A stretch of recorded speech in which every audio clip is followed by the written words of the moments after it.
who you are if you are true to yourself. And it also makes you, it's a privilege and it's a blessing also to have, this sort of attention, because it makes you self-aware. And it really, since in some aspects you're put under a microscope, um, it really makes you look at yourself and be like, oh, I want to be a good person. And when people are looking up to you, that you want to be good for them. When people have worked for you, like the team around you, you want to be good for them also. So in the end, I feel like it's something that makes me like want to be just the best version of myself. Thanks for joining me here for TennisAsiaTV. Basically, obviously this is December now, we're at the end of the year, and you're going to be looking ahead to next year, obviously, but and this tournament. But it's a good time to maybe reflect on the year that you've had. How would you sum up 2025, year 2025? I would say it was unexpected for sure. There was a lot of growth, and I'm just so grateful, so blessed to have experienced everything, all these milestones that happened in 2025. Yeah, and I mean, I guess being here in Macau at this exhibition event maybe is a reflection of what a great year that you've had, that you're invited to. Yeah, of course. I'm so happy to be here. Surrounded obviously by so many great players, our captain Lina, just and Conchita also. So yeah, I'm so excited to see what we have in store the next 2 days. And yeah, you mentioned Lina, she's your captain at this tournament. Was she someone that you watched growing up? Yeah, she very much was someone I watched growing up. Of course, I think she was, our leading lady for Asia, when I was, growing up. So just to stand beside her is such a joy. Yeah. And have you had time to sort of talk with her since you've come here? And This is the first time I'm seeing her, and as you can see, she's very busy, but I'm sure I'll have some time in the next few days. Yeah. Okay, great. And I noticed you're in the team with Jerry and Hugo. You're all left-handed players. Yes, I know. We said we're the left-handed team. Yeah. Do you think that's maybe going to give you a bit of an edge? We'll see. I don't know. If everyone's lefty, I don't know. I've never played in a team where that's happened, so we'll see. Yeah. Yeah, it's interesting. But one thing I wanted to talk about was you recently won a gold medal at the Southeast Asian Games, the first for a Filipino player in singles since 1999. Right? Yeah, so it's been a while. But I guess that's like a different kind of pressure for you than when you're normally playing on the tour. I mean, what does that mean to you to be able to win? It's super special, and I say a lot of times it's very unique to the people in our region. So I think that experience is a shared experience, and that's what makes it special. Obviously, for me, it was such a big deal because we all kind of look forward to this event, and playing with the team is not something you get to experience very often. In tennis, being an individual sport. So I really had a lot of fun, and like you said, was different kind of pressure, really playing for your country alongside other Filipinos. So I'm so happy to have been able to get the medal, the gold one. Yeah. Maybe that makes you hungry for the future. Maybe you want to play the Olympics. Do you think about that? I would love to play the Olympics. It's about whether I can. So I'm trying. Yeah. Okay, just a little question to round up then. Obviously, we're in Macau.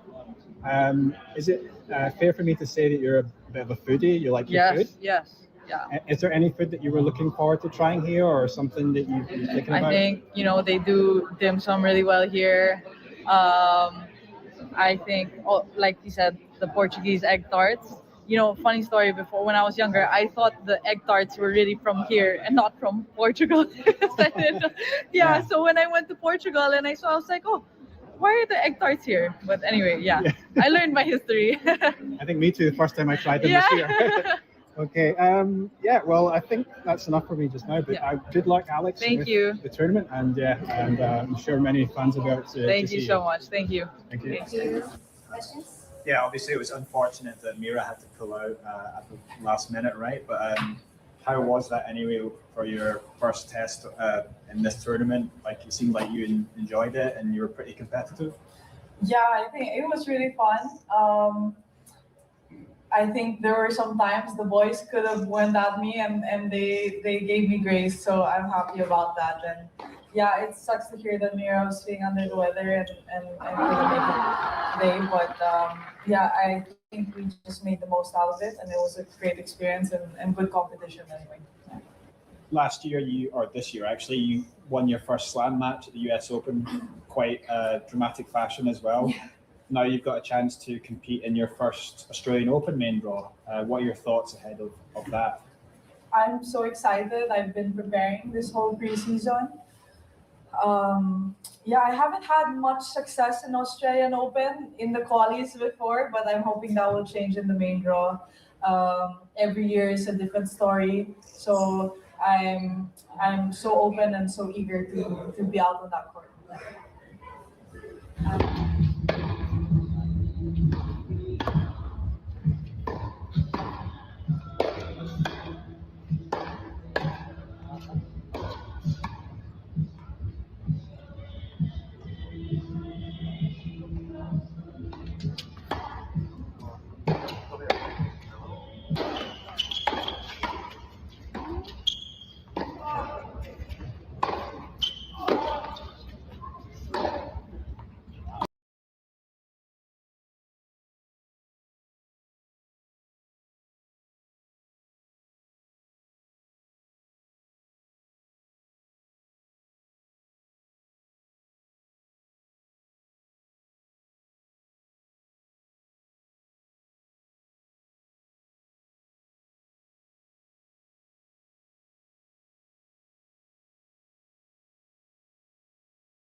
Hello and welcome to this live watch along on Tennis Asia TV for the United Cup clash between Belgium and China. This particular match is the second match between Zizou Bergs and Zhang Zhizhen, which promises to be perhaps a very interesting match because we've got two very talented players. One in Zizou Bergs, who's had a great 2025 season.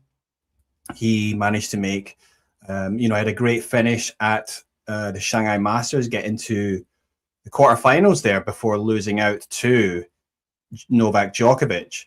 And of course, on the other side of the net, we have Zhang Zhizhen, Triple Z as he's known. He is, of course, China's highest ever ranked ATP player, but he spent most of 2025 out injured. And yeah, this is a good opportunity now for him to sort of get back on track. He did play a few tournaments in China, but didn't get much luck there with results. So now we're going to be looking ahead to this match where, he's going to be out to prove a lot. I mean, China have already lost the first match. Zhu Lin lost to Mertens there, 6-2, 6-2. So yeah, lost pretty convincingly. Now pressure on the Chinese player to do something. But as I say, he's a big player, tall player, and has got a lot of power. And he's been the highest ranked player for China in history, in ATP history. He's been higher ranked even than Zizou Bergs, who is now in the top, near the top 40. So yeah, Zizou, a very exciting player to watch, a dynamic player. But Zhang on the other side has great power.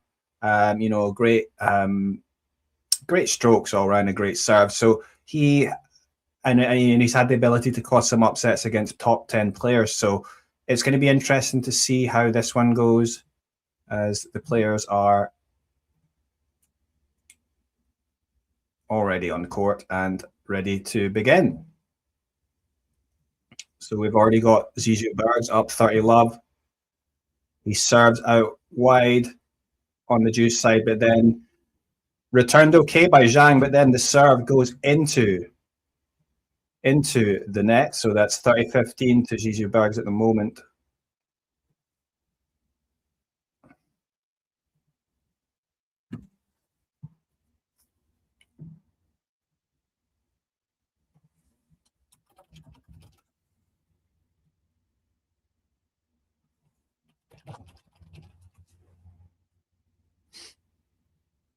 Let's see if we can get a score up for you. So we're going to get that up on screen.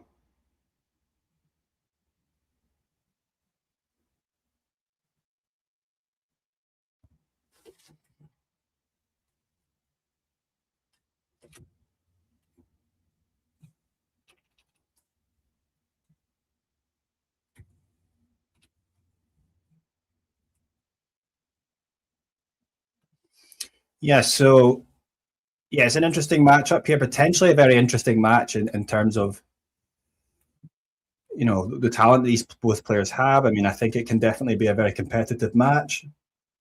Definitely Zizou comes obviously in better form and played more matches on the tour, obviously, with Zhang having been out injured. There's a 3-1 head-to-head between these two players, if we count all their matches. 2-0 to Bergs at tour level, but 3-1 including their slam qualies and challenger matches. Having said that, the last match between them, it counts as a win for Bergs, but only one set was played, so Zhang lost after, lost the first set and then retired in that match. So, yeah. But this is obviously, it's going to be good for me to be able to see how Zhang is at the moment. Obviously, he should be back and fit, and hopefully he is fit. Yeah, tough going it will be against the United Cup team of Belgium. Belgium, decent players in their team, and Zhang, is without some of the Chinese players that perhaps could have played, because we've got Jerry Shang, Wu Yibing. These guys are playing in Hong Kong, the ATP tournament there, so perhaps could have done with some of their help, and then obviously some of the other Chinese players, like on the women's side as well, Zhang Qinwen, the Olympic gold medalist. But it's Mohamed Layani in the chair. Always interesting to watch him officiate.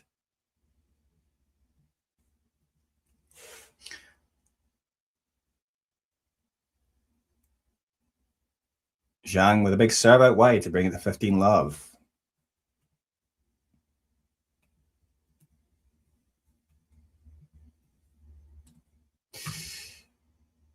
Yes, he's got a great serve, Zhang. It's definitely one of the strengths of his game, and great power as well.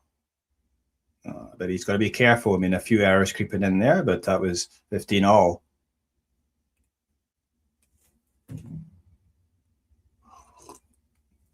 As I say, it's all to do really for Zhang here, because it's a best-of-3 tie. Obviously, China has lost the first tie. You can see that Belgium is leading 1-0. Julin lost to Elise Mertens, 6-2, 6-2. So Zhang, with it all to do there, but if you can get a win, Zhang, very much a statement, because obviously he's been out for a while, but Zizou Bergs, as I said, has had a great year, and he's a top player at the moment. So to get a win here would be a statement, and a great way for him to start the 2026 season, Zhang.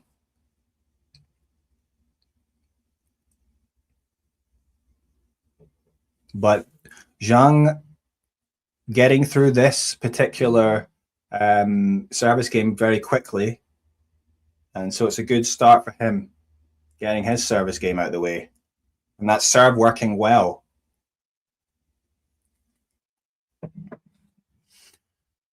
As I say, when when I think Zhang is on, I think he has the ability to dominate many players. He's got to be a little bit aggressive, but you got to be careful as well when the errors start creeping in, because that can definitely happen on his forehand. But it is still a weapon. Bergs to serve.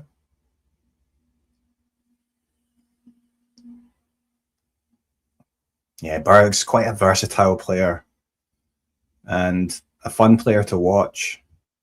I've had the pleasure of watching him live a couple of times here in Seoul, but also in Shanghai as well in that run. I didn't see him in the quarterfinal, but yeah, in an earlier round I saw him play, and is still carrying big Belgium support even in Shanghai.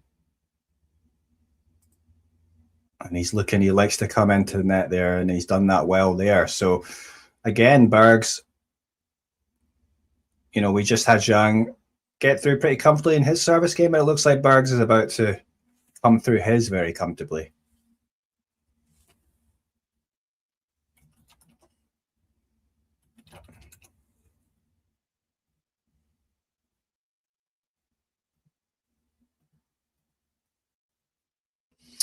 If you have any comments, please leave a comment in the chat if you're watching on YouTube. If you've got any interesting comments or questions, let us know.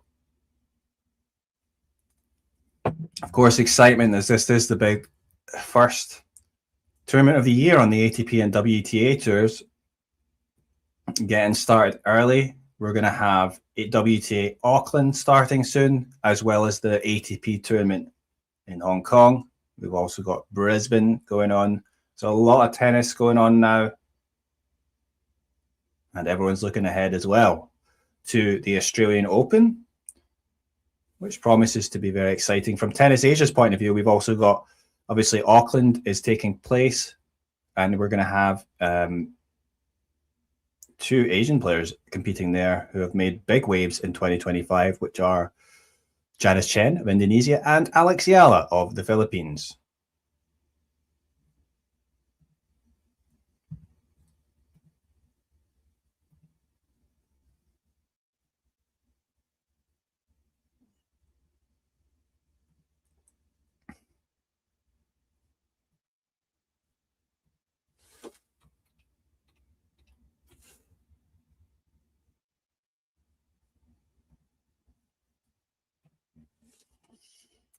Okay, we got a score up there.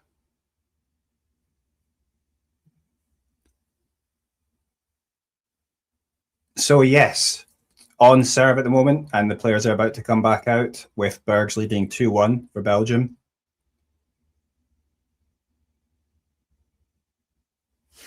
Yes, this match taking place in Sydney. The United Cup matches are taking place across Australia. I just managed to watch Japan against Greece yesterday. That was taking place in Perth in Western Australia. That was a bad day for Japan, losing 3-0. Naomi Osaka in particular looking out of sorts, losing 6-4, 6-2 to Maria Sakkari. And that was the first match they'd played since 2021. But Naomi had a very good season actually in 2025, but perhaps surprising that she put in a performance like that. But later found out she'd actually been sick, from December. So she hadn't had the ideal preparation, and obviously this was her first match and looking a bit shaky. I'm on serve and a few double faults, a bit of a problem with the ball toss, but hopefully for her it's just some rustiness that she has to shake out.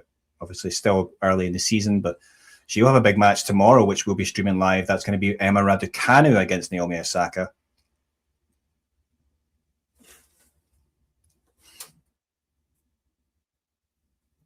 Yes, so on serve here, so 15-all, Zhang to serve. Great serve there. And serving has been very strong so far from the big Chinese player. I mean, he stands at 6'4". So he's a big guy and he's got plenty of power and an exciting one. It's great to have him back on the tour.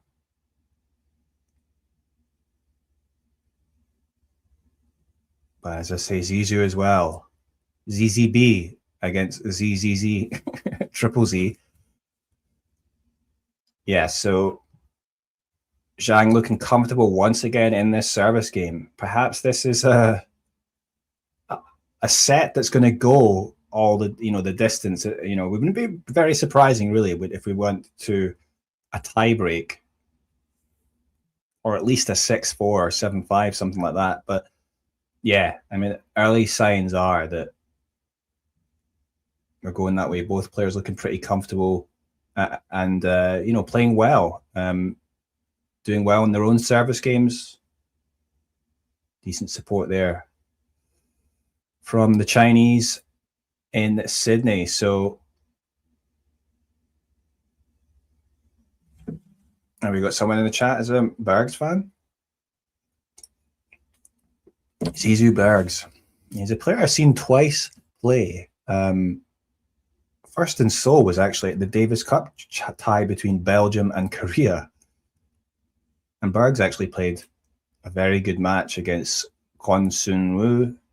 He beat them in a very tight match. I think it was a final set tiebreak, but then Bergs lost later in the deciding match to Hong, and that was obviously heartbreaking for them because Belgium lost the tie 3-2 from being 2-0 up. But Bergs, last time I saw him was in Shanghai. The Shanghai Masters is, best probably tournament in his career, really, because I mean, getting a quarterfinals of Masters is huge. So it's an interesting one, this, because, well, Zhang stepping up the pace there, though. Injection of pace into that forehand. And early signs for him are looking good. They've not seen any errors, really, and it's been, not too many errors, but that was always a concern for me. He's obviously got that power, but he's been serving well. And now he's going to have chances to break against Zizou Bergs. Potentially, Zhang helping, first step to helping him on the way to leveling this tie for China.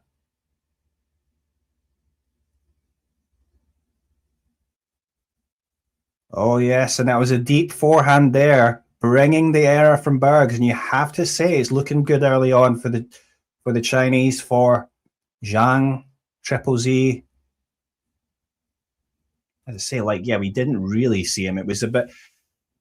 And, it was a terrible season last year for the Chinese men because, Wu Yibing spent half the season out. Most of the season as well, Jerry Shang was out.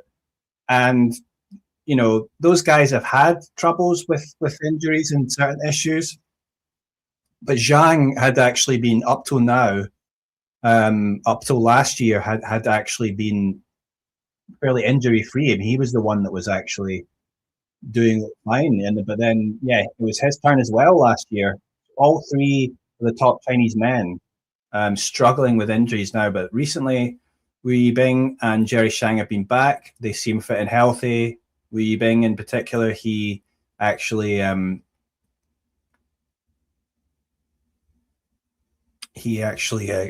came back, but he won the China national games. They have China national games there. He won the gold medal. He beat Jerry Shang in the final.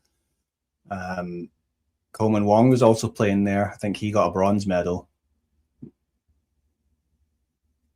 And it was interesting because I talked to Wu Yibing in Macau. I was in Macau recently, and Wu Yibing said that, he'd actually, changed the way that he operates. He's much more careful about with his health. Obviously, he's had a number of different physical issues, and he says he's much more focused on what he eats. He gets a nutritionist, and he's taking much better care of his body. So he's hoping, and I'm assuming he's obviously got, physios and trainers and whatnot, but he will be staying fit because he's also, all three of the Chinese guys are really exciting players.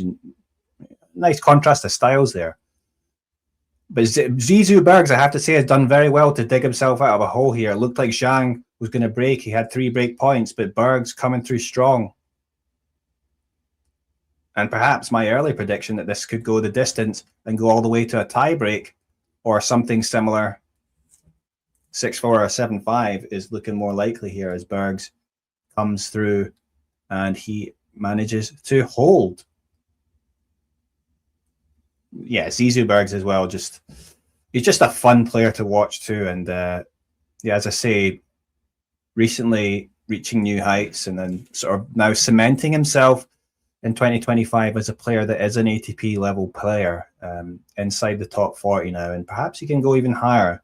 It would be good for him, perhaps, if he can actually, for Bergs to be able to get into, that was a great hold there from him, by the way. And if he's able to get into, say, the seeds at a slam, you have to get into the top 32. You do that, though, you can get seeded, and then who knows, that can change a player's career if they're able to get a good run at a slam. Not only financially, but also in terms of the success they're able to have on the tour. I mean, sometimes you need that little bit of luck, or like take your moment at the right time. And yeah, both promising players. I mean, Zhang, a bit older, he's and he's been around for a while. As I say, he has had time out with injury, but yeah, I mean, he's the highest ranked Chinese player on the men's side of all time, having a career high of 31, which he achieved in 2024. Unfortunately for him, he's not yet won an ATP title. Although he did come close. I think he got to the final in Hangzhou in 2024. I'll need to check that. Yeah, he did get to the final in Hangzhou.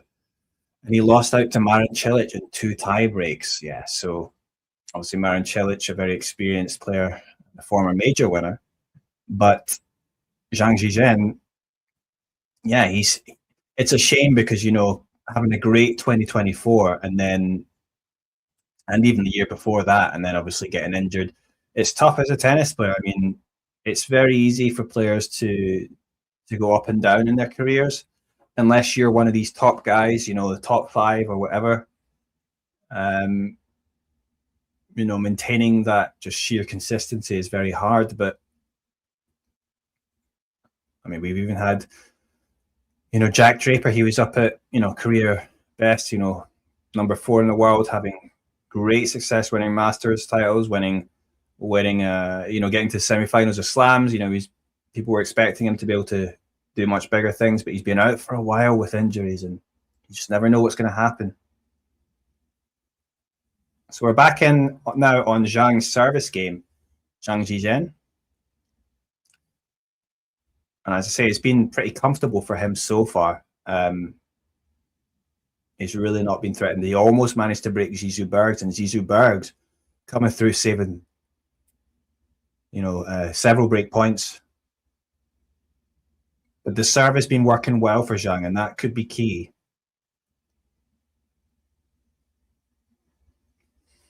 And of course, he has great powers in the rallies, but as I think sometimes when he gets a bit extended, he's maybe been prone, especially on the forehand side, to get some errors. And I think, maybe when it gets into tough rallies, maybe I fancy Berg's chances a bit more, but especially with just his experience on the tour recently. But actually, so far, Zhang's actually looked very good overall. So this has been very competitive.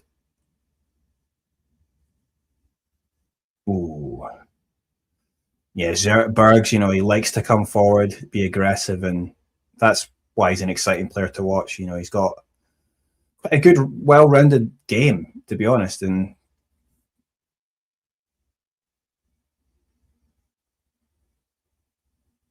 but Zhang here, that scoreline on the screen slightly ahead of my picture at the moment, 40-15, and it's Zhang's second serve. But the return, it does kick up that serve, and the return was awkward for Bergs, and he sends it long. So 3-all on serve, and it's a decent match.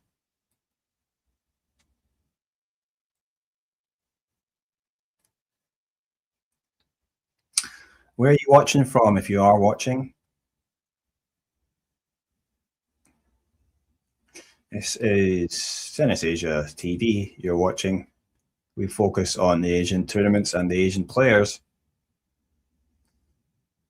Of course, we've got China against Belgium here in the United Cup, the opener to the top tour in the tennis world.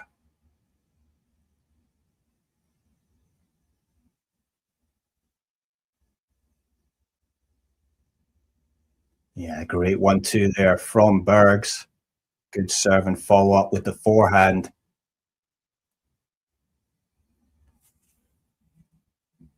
Yeah, it's always impressed, like, you know, Zizou has got some good,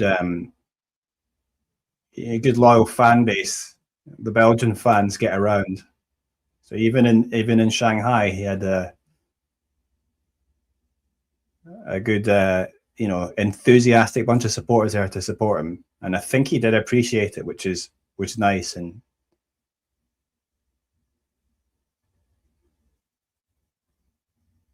ooh, that return there going long. Berg's looking to come in for the volley again. Jefferson Faranango 4479 says, hello, who will win the game? Well, if I knew that, I could be a rich man, but at the moment, to me, it's looking a very, very tight one. And I'm actually surprised maybe a bit with how Zhang is looking quite comfortable. So only because, you know, it's the first match of the season for him, and, you know, there were some question marks, but Bergs has definitely been playing more tennis recently and is at a career best in terms of his form. So, oh, that's second serve, the double fault there from Bergs. So in my opinion, I think Zhang has looked the more comfortable player so far. We've had Bergs, you know, been under pressure before, and it looks like he's going to be under pressure again in this service game. So I'm leaning Zhang based on what I've seen so far.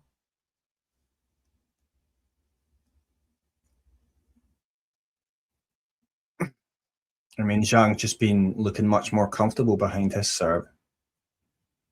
And then another double fault there. That was to bring it to Juice, and Bergs might escape here, but, you know, he's got a bit lucky.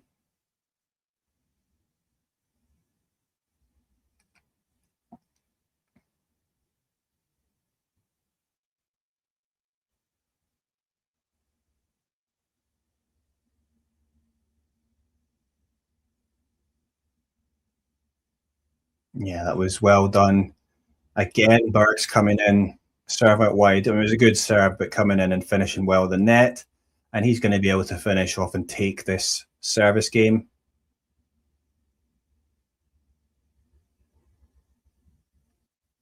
So yeah, as I say, it's been a close match, and perhaps we will get our tie break in this one, because Bergs does manage to hold despite his serving issues there, a couple of double faults. But as I say, he's definitely had the more pressure in his service games, but perhaps getting through that will allow him the chance. You know, if once you get to 4-3, there's pressure now on Zhang, who has to come out and serve, because if Zhang obviously does get broken, then he will have Bergs serving for the set. So key game now for Zhang Zhizhen.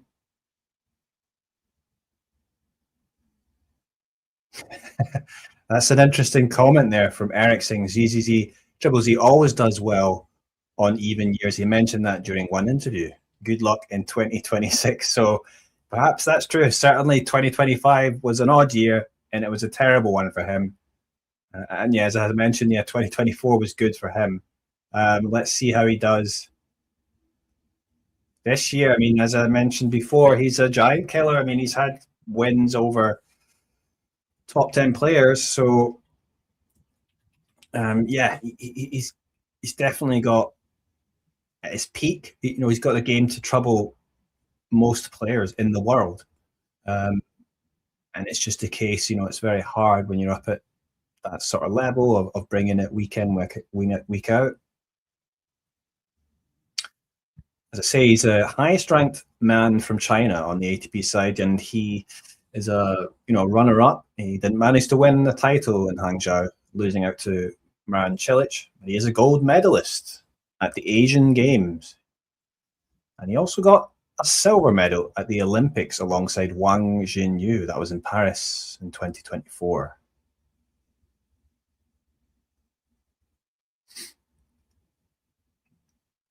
So starts off anyway well once again, Zhang, with a great serve, and that's been key for him, I think, so far in terms of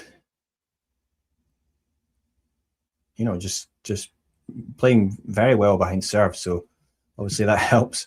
You serve well.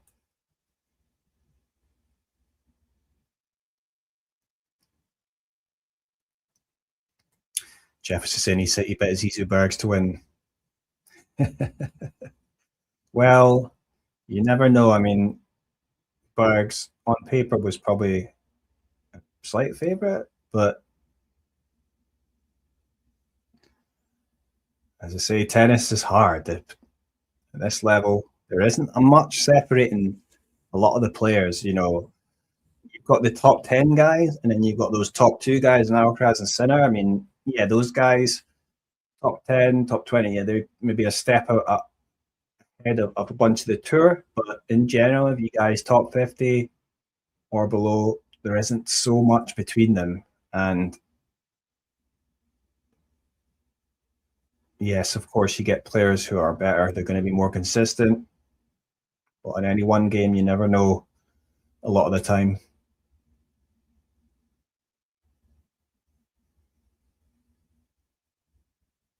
Yeah, injection of pace there from Zhang on the forehand, but Bergs dealt with it well.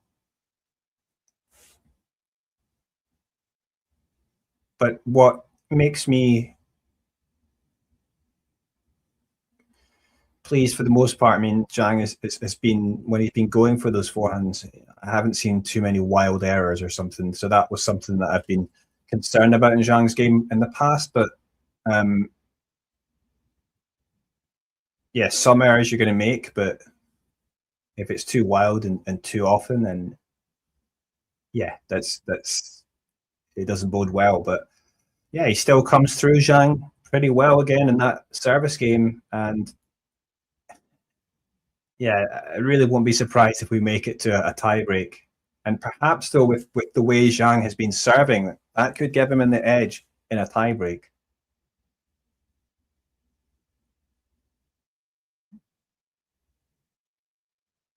But, Bergs has been doing well when he's been able to get good first serves in, following up well with the 1-2. Of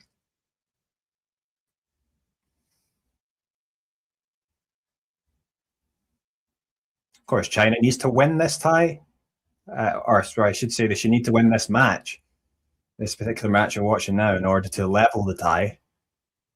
And then it would go to the mixed doubles to decide.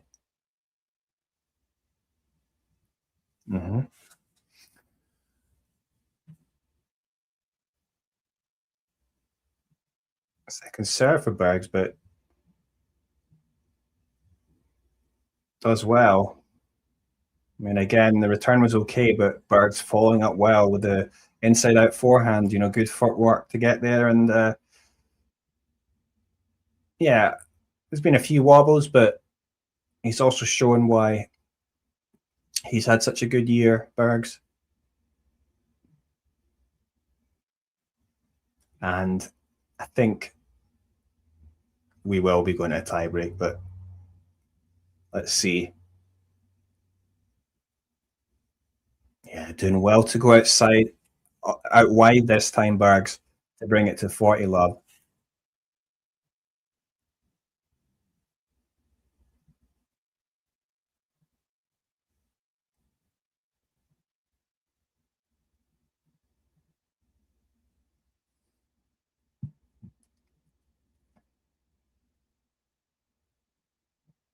Yeah, so now Bergs is getting into a rhythm himself more, I think, on his serving.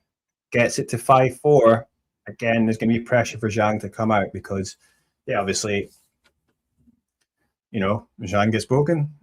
And then Bergs has won the set.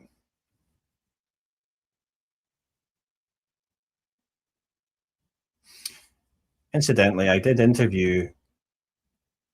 interview with the former Davis Cup captain of Belgium, Johan van Herk.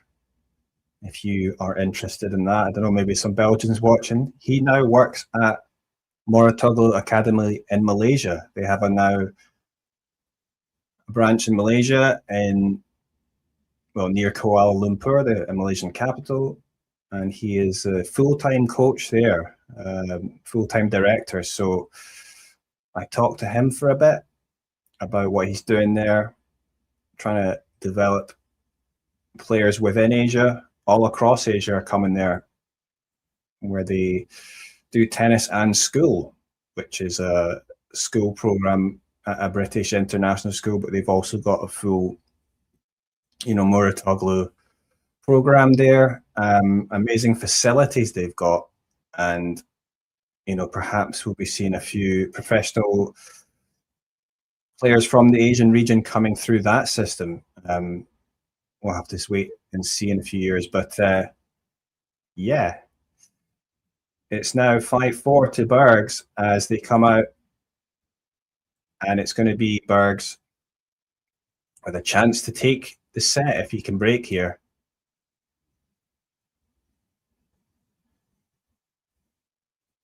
And it's going to be key. Is Zhang going to be able to hold, because he's been serving so well, but this is what makes tennis such a mentally tough game. I mean, Bergs has had come through some tough moments, but yeah, he gets the first point here. 115. Let's see if Zhang, he has served well so far. Is he going to be able to bring it once again at the key moment here in this set? Zhang serves. And great serve, enough to draw a return that is sent long by Zizou Bergs. 15:30 on the screen there, slightly ahead of my picture at the moment. Zhang serves. It's wide. It was going down the tee, so it's just out.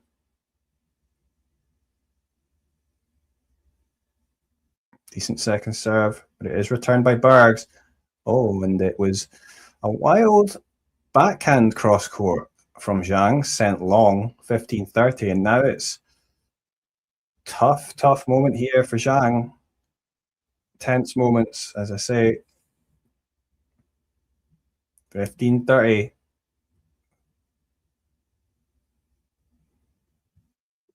It was a second serve. So second serve from Zhang.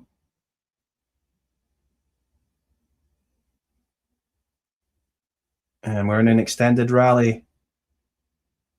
Big forehand from Zizou Bergs. Oh, it was just a slice from... Oh, it was Bergs who came into the net again, and it was Zhang who slid into his backhand.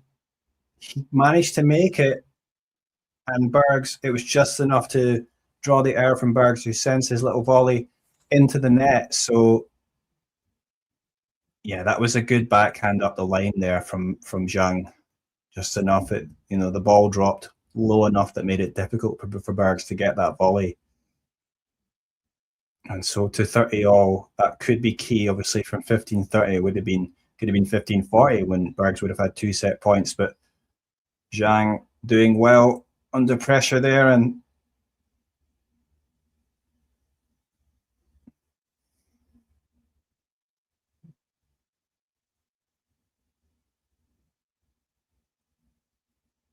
an extended rally then. And this time it was Bergs who made the error for Zhang to make it 40-30, and he has a game point.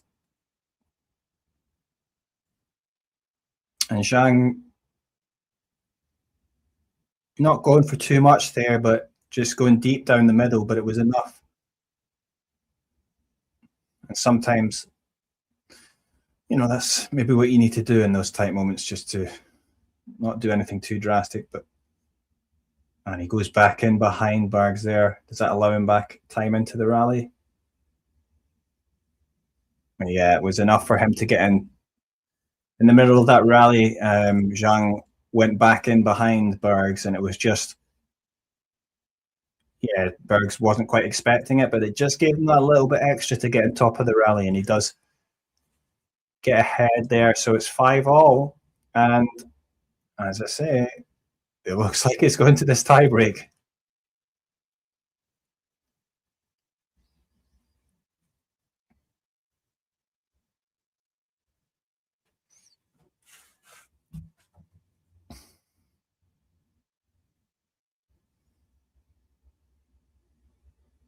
Yeah, Bergs to serve, good serve out wide again. He comes into the net and finishes off lovely with that forehand.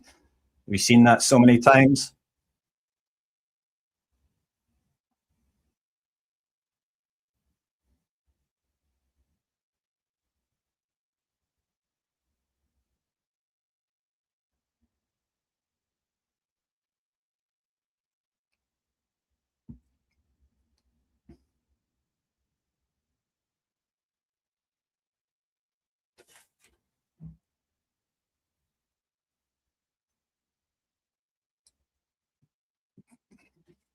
Oh, that was an error there from Bergs. It was the return was okay from Zhang. It was on the Bergs second serve, but then Bergs backhand goes way wide.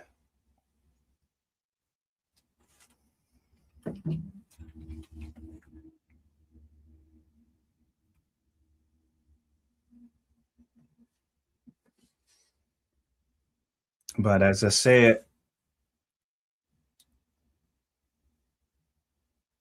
for the most part, these guys good behind their serves, and it does look like it's going to go to a tie break. And is that going to be enough? Because Zhang maybe has a bit of a better serve, you know. We'll have to see.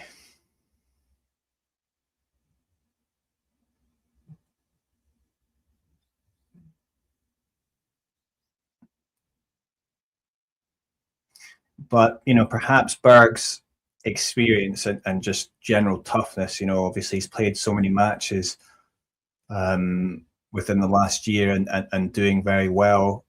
Just having played at a high level and being used to playing in these tight moments, perhaps that can give him an edge in the tiebreak.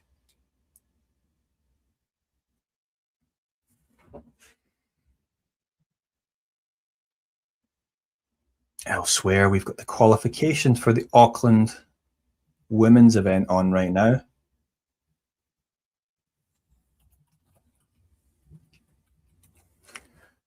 And we've also got the Brisbane tournament as well, qualification there taking place, both women's and men's.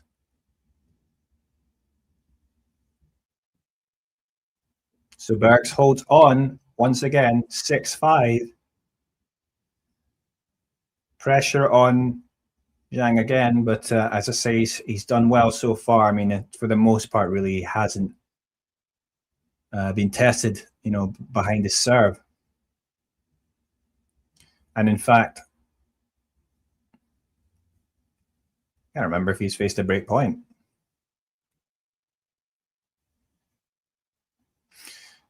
I say Zizou actually leads the head-to-head against, you know, true level head-to-head 2-0 between these two. But the last match was, you know, it was an unfinished match because Zhang retired after the first set.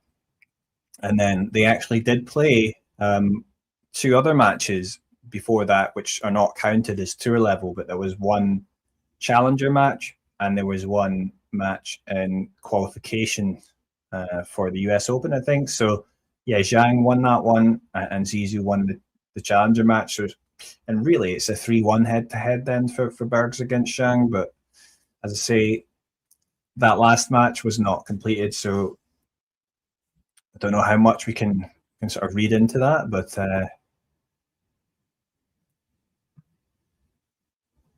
let's see.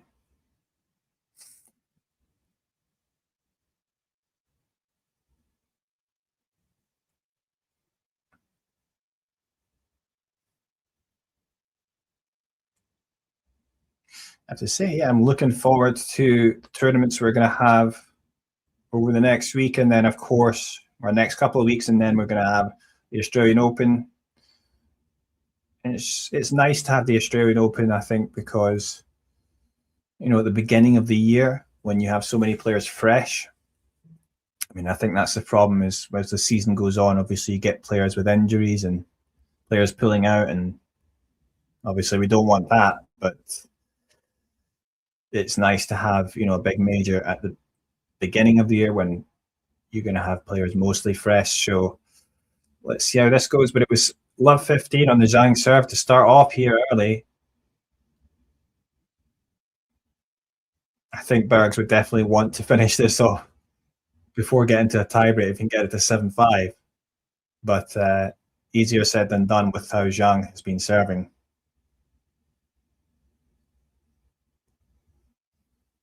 Yeah, even in the second serve, strong Zhang. And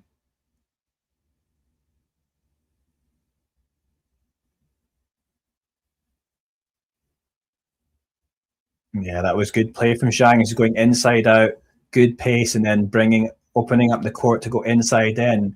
Good power, but controlled. And it does draw the error from Bergs, who sends the ball slightly long. So, but it's still pressure here.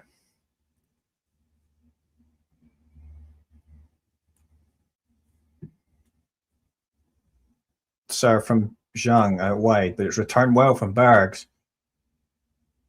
Bergs into the rally. Oh, and it's a forehand going long. I did mention that has a tendency to leak errors. The forehand goes long there from Zhang. It's 15-30.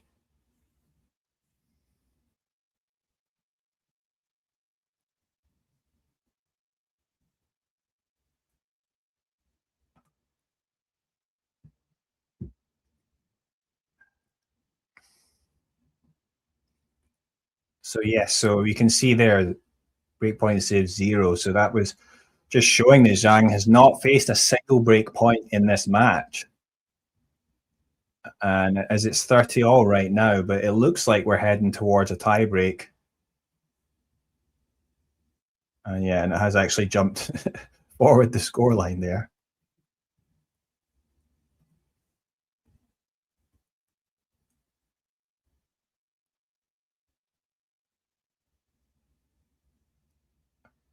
Yeah, that's a good 1-2. This time, Zhang going back in behind Bergs, a big serve out wide, and very well done to 40-30. But it looks like we are into the tie break.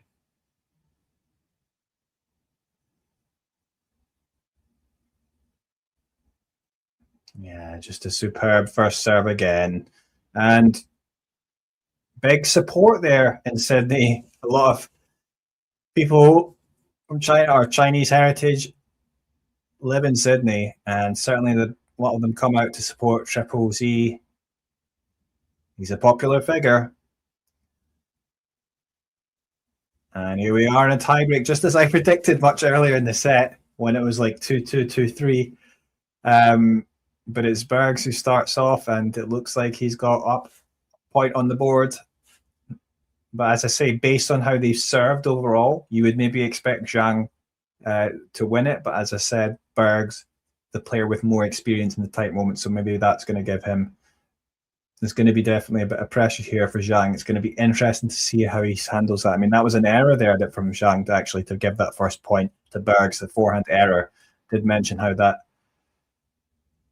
is the more error-prone side rather than the backhand. The backhand is probably his better stroke, I think. But so let's see how Zhang actually handles this. Obviously, 2-0 there.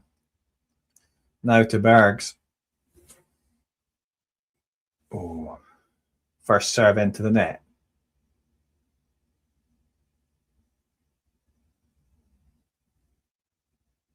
Second serve returned well by Bergs. And it was enough to bring an error from Zhang. An error on that backhand side, but it was just a bit awkward from him. And that's not good. Not a good start for the Chinese player.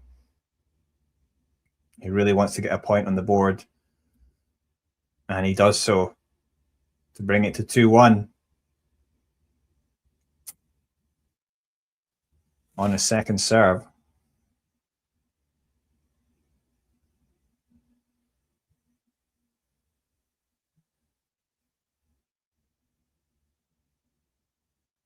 Yeah, it was a wild error actually from Bergs to hand that point to Zhang, but still got that mini break, Bergs.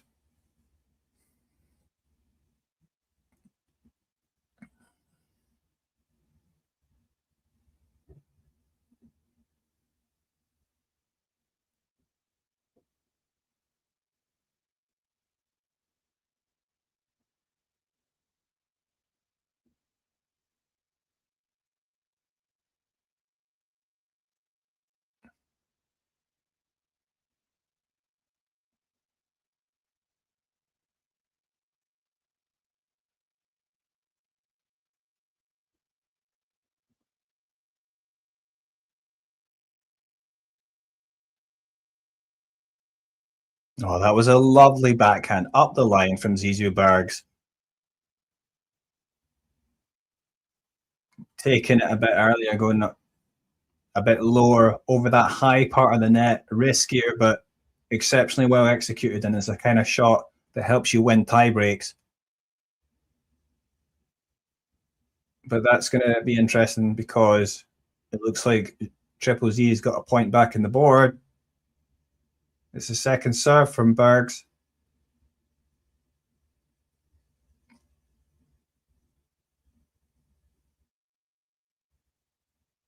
Oh, it's a double fault. A double fault from Bergs. And that's happened a few times in the match. It's not been, had a little flurry of double faults earlier.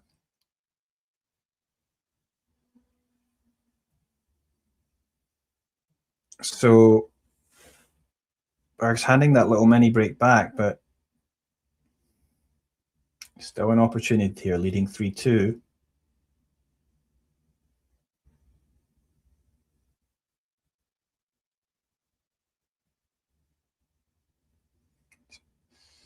Yeah, second serve now from Zhang.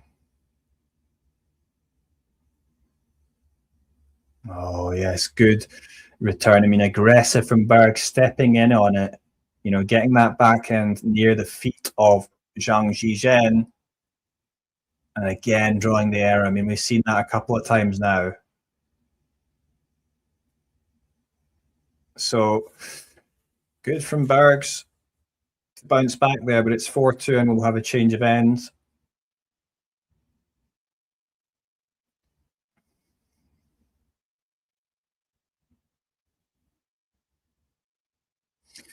Of course, Zhang will just be happy to be able to be out here competing, given his year in 2025. He's probably enjoying having, this atmosphere, with a lot of Chinese fans backing him.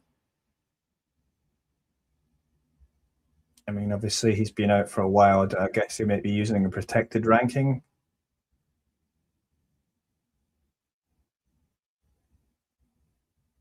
But he's obviously playing well. I mean, even if he loses this set, there'll still be an opportunity to come back. And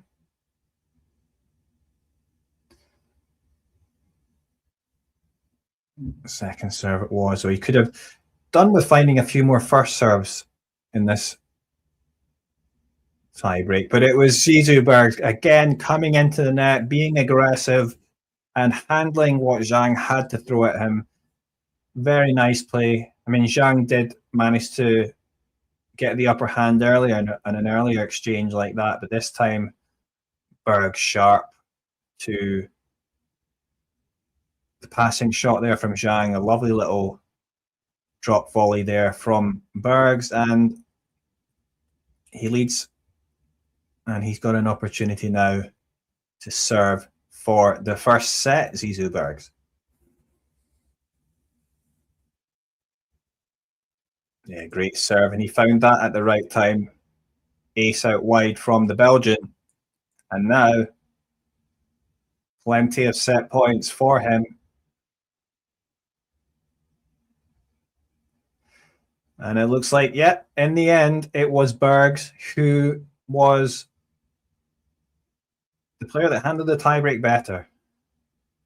Up until that point, it was Zhang, who had not faced any break points and had looked more likely to break. Bergs managed to hang on. But when we got to the tiebreak, it's Bergs who comes out on top. A big serve out wide that gets it done there. And yeah, perhaps his just experience of being on the tour and playing these tight moments, helping him there. And Zhang, yeah, it's just his first first I think match since the Asian swing, sorry, since the Chinese tournaments, where he didn't get many results there, but he played there, and that was the first time he played in a long time. But that was back in September, October. So yeah, anyway, tight first set. Bergs comes out on top. Maybe Zhang needed to take the breaks. He had break point opportunities earlier in that first set, didn't take them, and obviously Bergs held on well because he was Zhang had a love 40 on the Bergs serve.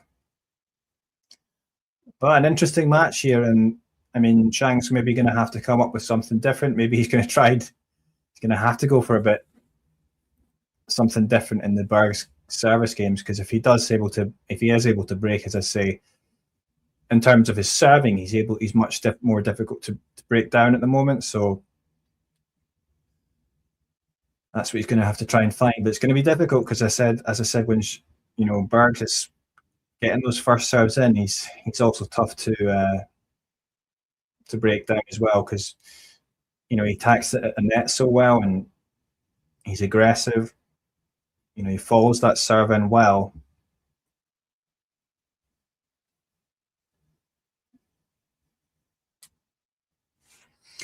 Yeah, definitely. I mean, Zhang needed to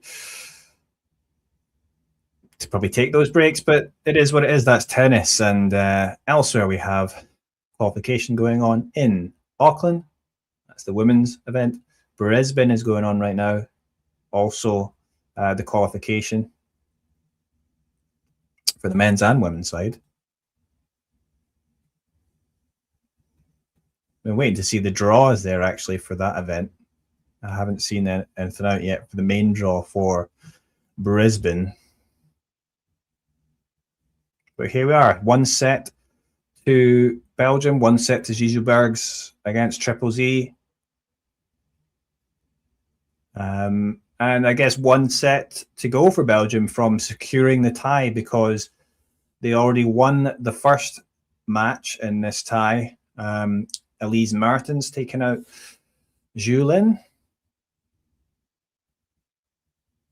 Yeah, that was 6-2, 6-2, as you can see on the screen there in the Ken Rosewall Arena. And that was a good first set, you have to say, to get through from Berg's point of view. Doing what he had to do when it mattered. And, that's very much the difference in terms of when you're playing at that top level. It's, as I say, there's not that much difference in terms of level between a lot of players. Or what it comes down to is being able to make the big plays in the big moments, when it matters the most, a few points here and there. And yeah, Bergs has managed to do that now. But yeah, just good to see Zhang as well, back healthy on the tour. Let's see how he does this season. I'm going to see, actually, because I've been so engrossed in different other matters of tennis that I'd forgotten about what his plans are, Zhang Zhizhen, for, so he's going to be playing the United Cup, obviously, but he will play the Australian Open. He's in the main draw, and he will have that due to having a protected ranking. So if you are injured for at least 6 months, I believe, on the ATP Tour, you can get a protected ranking, which is actually an average of your ranking within the first 3 months when you were absent. And yeah, he'll be using that ranking, that protected ranking, to have entered the Australian Open. Usually direct entry into the Australian Open or any major, it's going to be around the top 100 who gets in. And then you have another 28 players who get in through the qualification. He's had that protected ranking, so you only get to use that protected ranking, I believe, for 9 tournaments or up to 12 if you were out for over a year. But yeah, he's going to have only a certain number of tournaments in which he can use that protected ranking. Obviously, he's using it for the Australian Open. There's a bit of pressure as well to sort of perform in the tournaments that you do play, and make the most of that protected ranking so that you can get your points back up, and then you don't have to rely on that protected ranking again. But yeah, obviously he's still playing at a high level. He's still competing. Zhang taking Zizou Bergs to a tiebreak. Bergs, a top 40 player now, and a player that, honestly looks like he could go higher as well, right? I mean, he's a player that's going to be looking to try and make his way into the, as I say, if you can get into top 32, then you're seeded, and then obviously he's going to be looking to try and win, the ATP tournaments as well. I mean, that's obviously going to give you points and push him up. So, yeah, Zizou, he's a promising player, an exciting player, 26 years of age, still without an ATP title.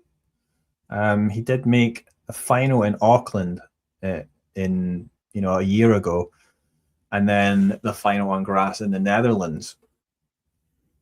So yeah, he's come close, and it won't surprise me if he was actually able to win a tournament this year. I'll have to wait and see. As I say, that great result in Shanghai, the quarterfinal. Zizou's results in slams, the best he's managed is the 3rd round at the French and the 3rd round at the US Open. He's not been past the 1st round in Australia, so he'll definitely be wanting to hope, be wanting to do better this time around.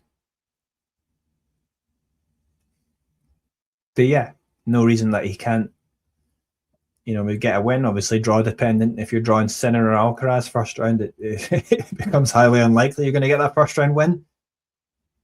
But anyone else, I think, honestly, he might have a chance. So let's see how that goes. And for Zhang, as I said, he's going to be in the draw. But yeah, he would probably be hoping to have a fairly easy one, a non-seed first off, and maybe a lower ranked non-seeded player just to get some points on the board. And then obviously you're going to have to face some better players at some point. But when you've been out for a while, maybe getting those matches under your belt is more important, really.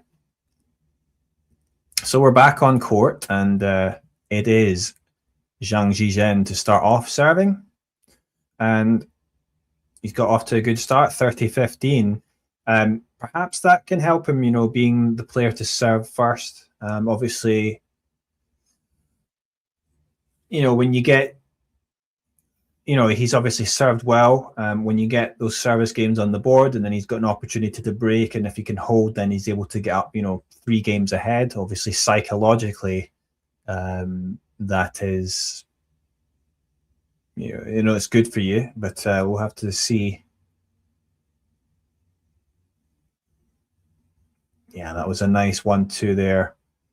Zhang for the serve, and then going up the line with the forehand to take it to 40-15.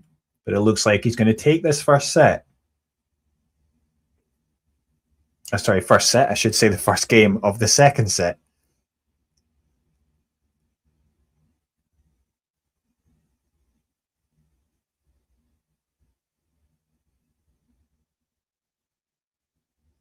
Oh, an error there from Bergs. He'd opened up the court, but puts that inside in forehand into the net.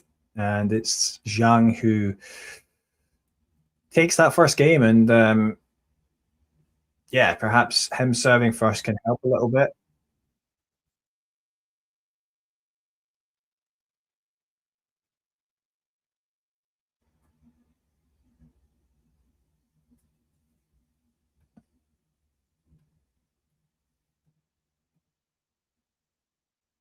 Elsewhere, we've also got, as I mentioned, the Auckland qualies on right now, but the main draw is also out for that. A couple of Asian players of interest there who had amazing 2024, 2025 seasons are Janice Chen of Indonesia, who had a massive rise from outside the top 400 to up near the top 50, and she won a WTA title, Janice Chen of Indonesia. But she opens against Sonny Kartal in Auckland, and then also Alexandra Iala. Alex Iala had an amazing run in Miami and finished runner-up in Eastbourne in last year. And but she's opening against Donna Vekic, which is a pretty tricky opener in a 250 event. But that's what it's all about when you're at this level. You're going to expect to play tough players, even in the first round. So let's see if those players are able to get wins on the board. And they'll be heading into their first Australian Open main draws. An exciting time for them. And that was a great way for Bergs, by the way, to open up this service game. Really positive play.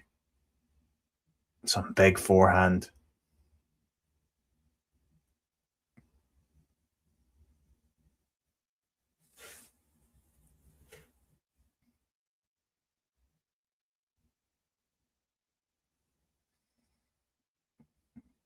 Yeah, Berg's looking really, really positive right now.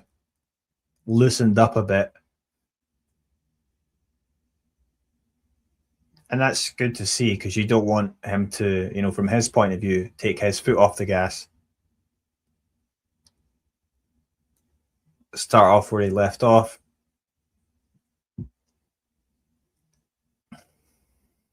Yeah, really nice play again.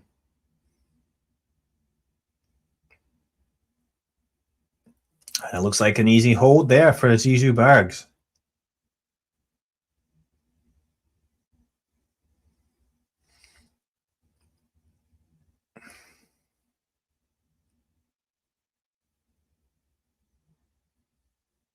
Yeah, just another great first serve to get it done. So 1 game all early in this second set. Zhang having to win this set to keep China in the tie. And China not really having an ideal team for this event, in terms of obviously Zhang having, you know, not really played in 2025, but then the other two Chinese men also are in similar situations. Wu Yibing and Jerry Shang, they're now back, but obviously they could have done with one or two of those guys in the team, and then also Zhang Qinwen.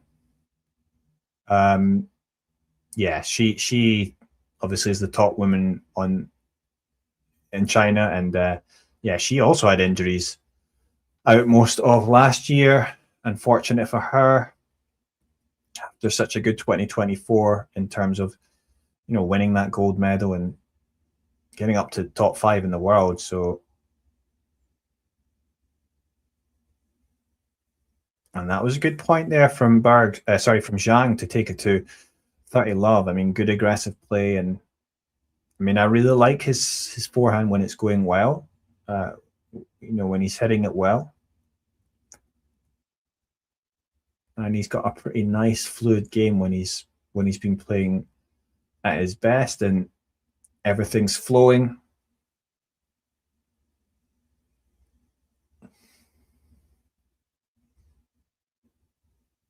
Oh, great return there.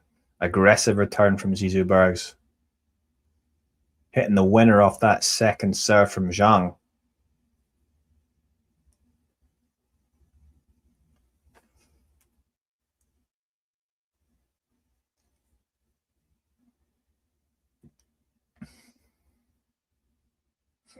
Yeah, and it's going to be an interesting year for the Chinese men. I mean, this is, I think, you know, really the year where they've got to do it. I mean, especially for Wu Yibing and Zhang Zhizhen, I mean, they're on the older side. I mean, Jerry Shang is young, so he's got a lot of time left in his career, but he maybe doesn't have the power, the strength of those two guys, Zhang and Wu.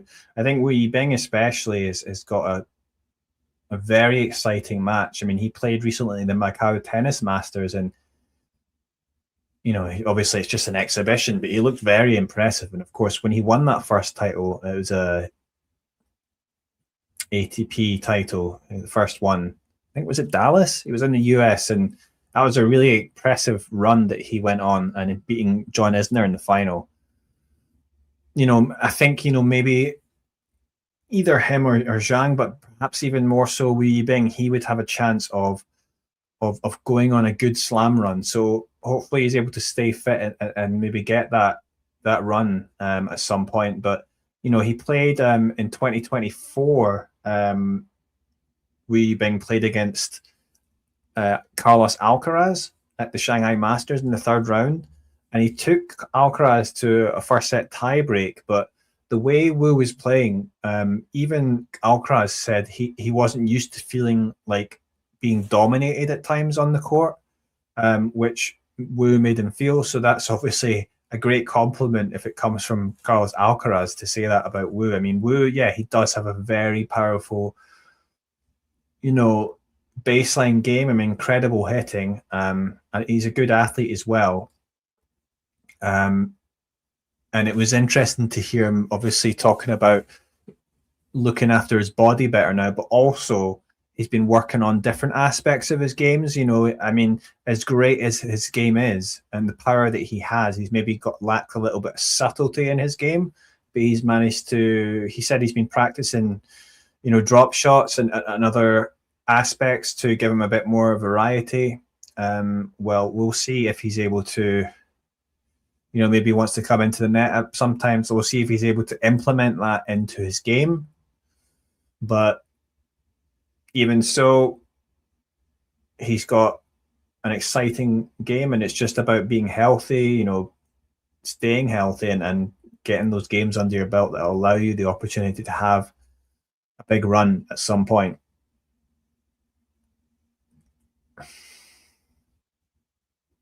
So we're on serve in this second set, Bergs against Zhang.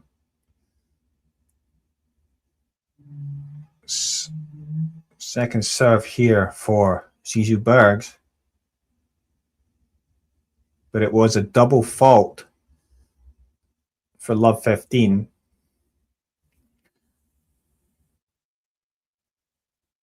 But I'm guessing he's going to follow up with an ace. Or maybe not.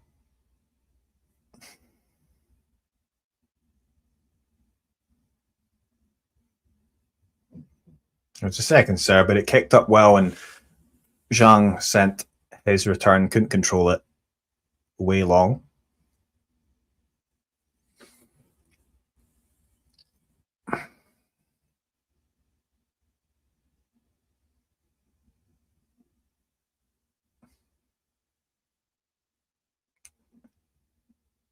Wide there from Zizou Bergs.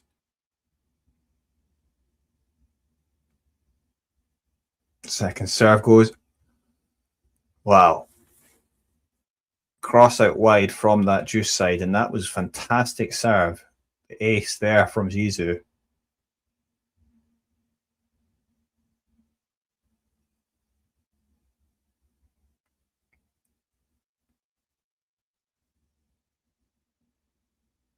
Yeah, another great serve down the tee to take it to 40-15.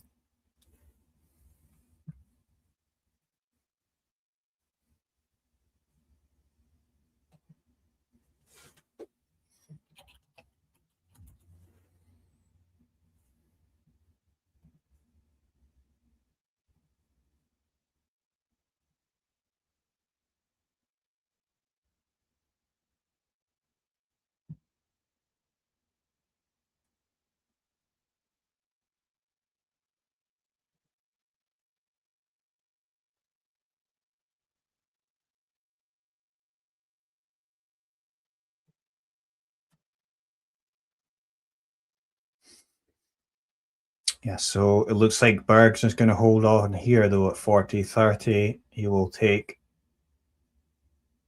his second service game of this set. And yeah, I mean, it's very much been serve dominant this match, and neither player managing to break in that first set. And this second set going much the same way. It was only Zhang who created any break points in that first set, and that was in the one game. He had the love 40 on the Berg serve, and he wasn't able to take any of them, and feel like that was maybe a key point, turning point in the match.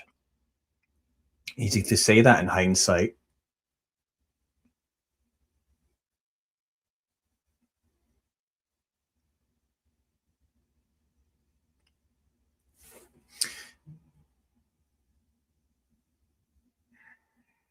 Yeah, good. An eighth there to start off the third service game of this set for Zhang. I mean, it's been very much the story of this match. When he's been getting that first serve in, it's been difficult for Bergs to get any points, really. And Zhang racing through this service game. Yeah, the aggressive mindset from both players, but yeah, another great serve again to bring it to 40 love for Zhang. But I think from Zhang's point of view, is if he's able to keep this close, and then perhaps he's going to get his chance. And if it does go to another tiebreak, I mean, if he can start off, as I say, it can just come down to 1 or 2 points, really, and then. But these are positive signs, as I say, for Zhang. I mean, even if he loses this match, in terms of going forward, as long as he's fit, it's clear that he's able to compete at a high level. So perhaps he can get his ranking back up, because it's fallen way down to like outside the top 400 or something like that. But obviously that's not his real level. But he'll still have that protected ranking that he can use for a little while. So let's see how that goes.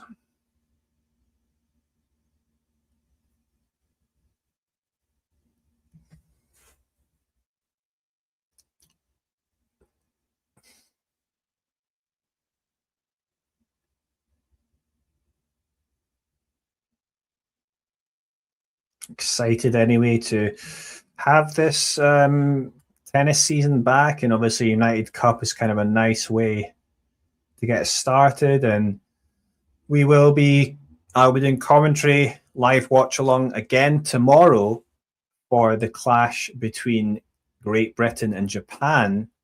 I'll be doing a live watch along for the match between Emma Raducanu and Naomi Osaka. Naomi Osaka lost to Maria Sakkari in that first match against Greece. 6-4, 6-2. She looked out of sorts. The serve did not look good. I mean, a few double faults, problems with her ball toss. But it was, given that she'd had such a great year, it wasn't exactly the start maybe people were expecting. But I think she did explain that she hasn't had the ideal preparation because she got sick in December. So, yeah. But Emma Raducanu as well, I mean, didn't have a bad year. She's going to have to come out and perform. It'll be interesting. Obviously, Naomi is going to be determined to keep Japan in the tie if she can get a win in the tournament. And yeah, Emma, another player, not always tremendous on serve. I mean, she's improved a lot, so it's going to be an interesting battle to see who comes out on top in that. And obviously, well-known names, Raducanu and Osaka, potentially could be an exciting one.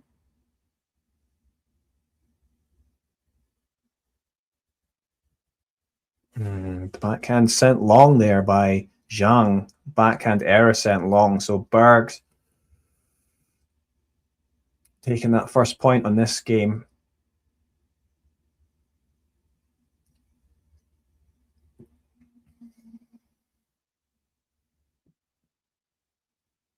Yeah, and pretty, let's say, aggressive games that both these guys have.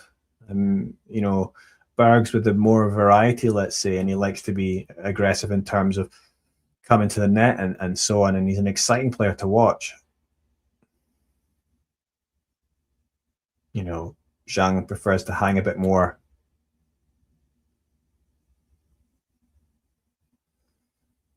He prefers to stay behind the baseline, Zhang.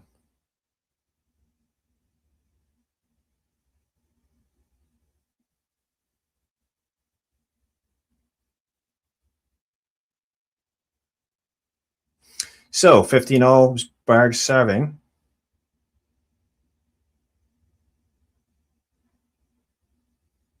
Yeah, good serve again. It's been so dominant, and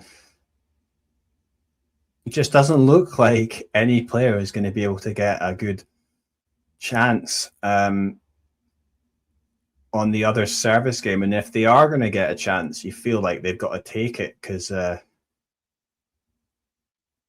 any others are going to be few, if at all, if they're going to get any at all.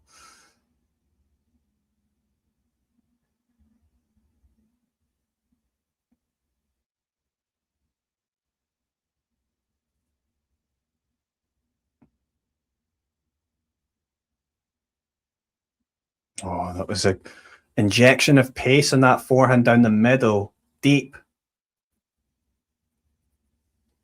Bergs going big down the middle, and just enough to draw the error from Zhang on his forehand side into the net. So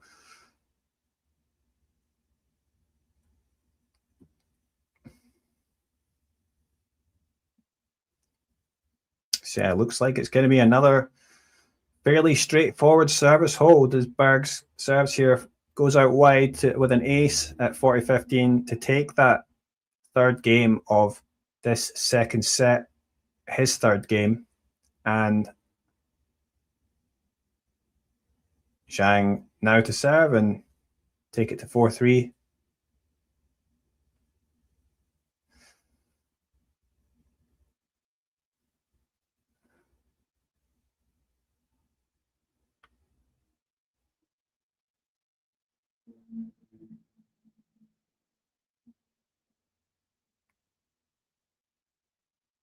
Oh, yeah, it was an interesting move forward there from Zhang coming into the net. And we haven't seen that too much, but it worked out well for him because Bergs was unable to make that passing shot.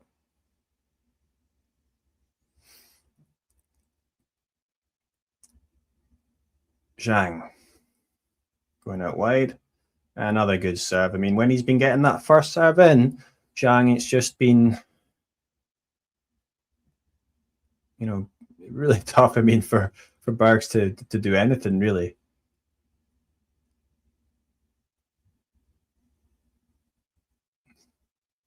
Again, another move forward, though. This time it does not work out well for Zhang. Got kind of caught in no man's land there. So he's maybe got to be a bit careful about keeping on doing that. I mean, done it twice now. Maybe the surprise factor is gone. So I would probably shy away from doing that, at least immediately. Yeah, great serve, though, this time down the tee, and a nice way to follow that up. He takes it to 40-15, and it looks like Zhang is going to stay on top and take this game. And, well, let's see if he's able to break Bergs in, if he's able to get a breakpoint opportunity in the next game. It doesn't look likely because obviously Bergs has also been solid behind serve, but it's a chance if Zhang does break, then he can actually serve for the second set. United Cup. Yeah, so one game away from either a Belgian victory or Zhang, or sorry, not one game, I should say one set, either from a Belgian victory or China's, well, staying in the tie, because they're hanging on by a thread here now.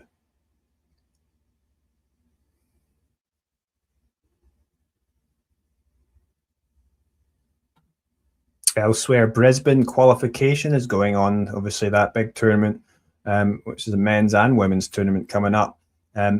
Play suspended there, it seems.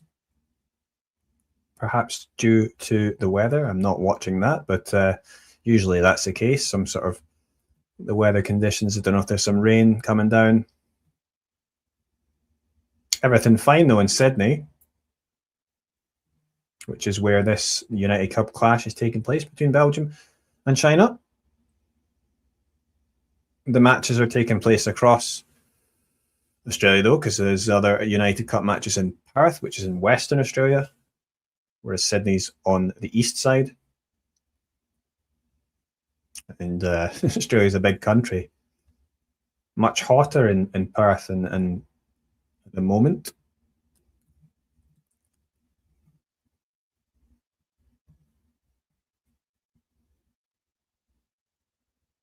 Yeah, so Zhang Zhizhen trying to save the tie for China. It is Bergs, though, to serve now at 3-4.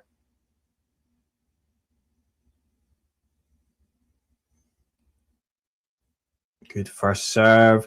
It is returned okay by Zhang, but then Bergs goes big in behind him, and a great change of direction, and just an illustration of the confidence with which Zizou is playing these days. And it's, yeah, again, I get behind that first serve, just executing very well.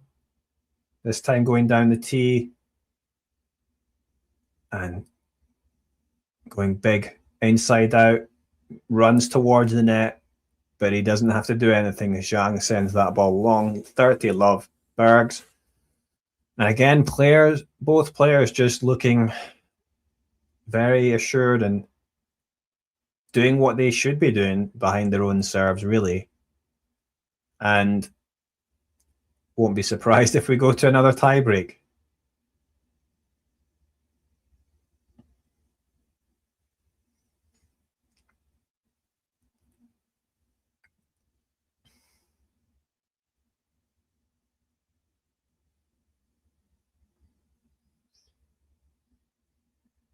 Ooh.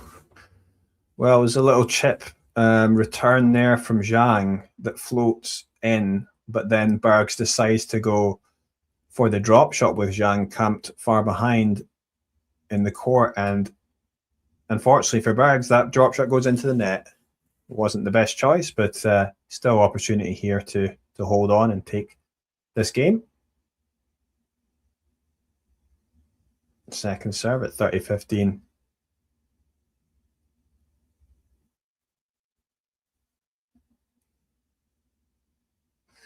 Yeah. Good second serve, but it's returned into the net by Zhang. 40-15.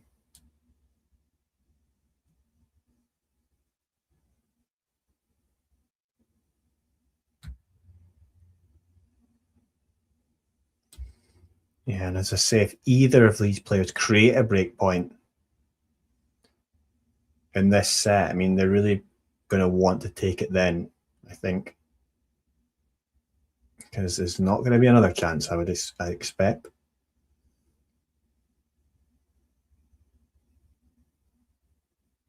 Well, this time, Zhang using the backhand slice that brought out the error there from Bergs.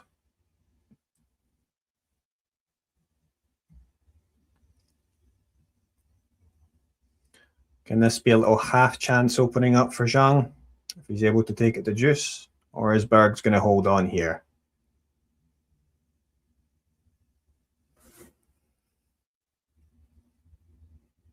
Second serve it's going to be for Bergs.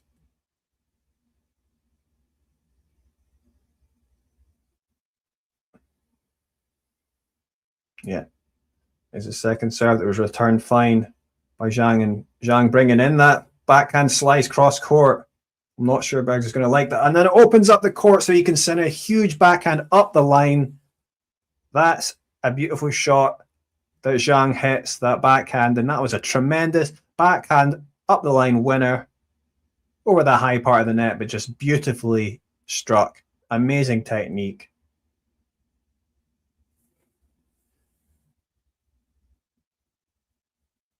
So Zhang trying to ask the question, trying to make things happen. But it was followed up by a great ace by Zizou Bergs. And you know, Zizou, that's where he is now, is in his game. He's a tough player to beat. He's not going to go down easily. And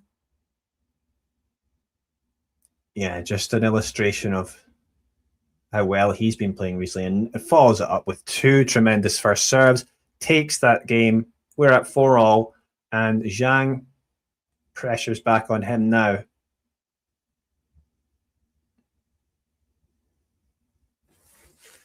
So a little half chance there for Zhang, but he isn't able to create a break point.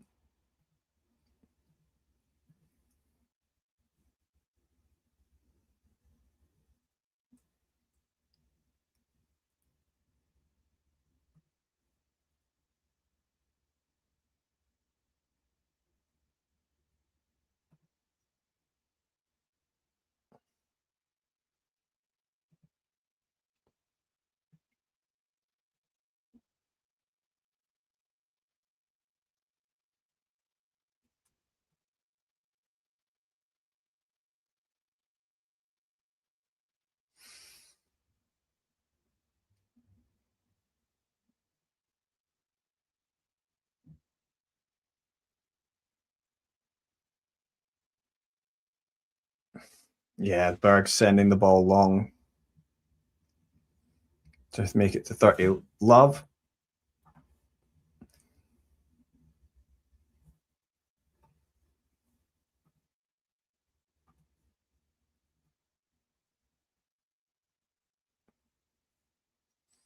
Ooh, that was to bring it to 30-15 on the Zhang serve. I mean, it was a serve that went in out wide, and then Berg's just managing to poke home the return.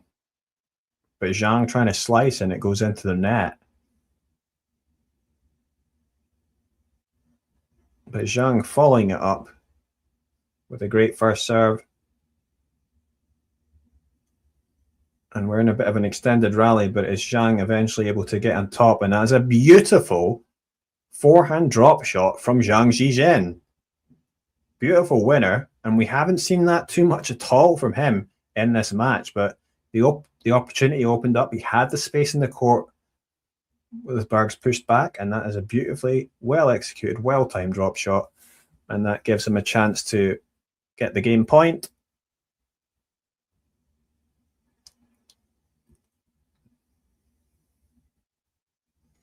Yeah, with an ace down the tee.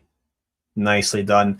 And as I say, both players looking very assured behind serve. I would say that in general, Bergs has maybe been the one that, not that he's looked vulnerable, but you know that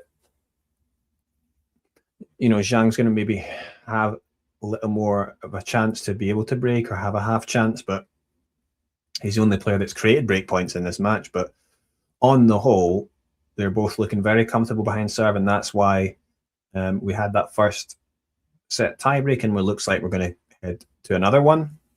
And Bergs, well, with a little bit of pressure, he comes out to serve. Let's see if, as I say, you're able to get a break here, then it's looking very likely that you're going to be able to take it. Well, I mean, if Zhang breaks here, then he does take the second set.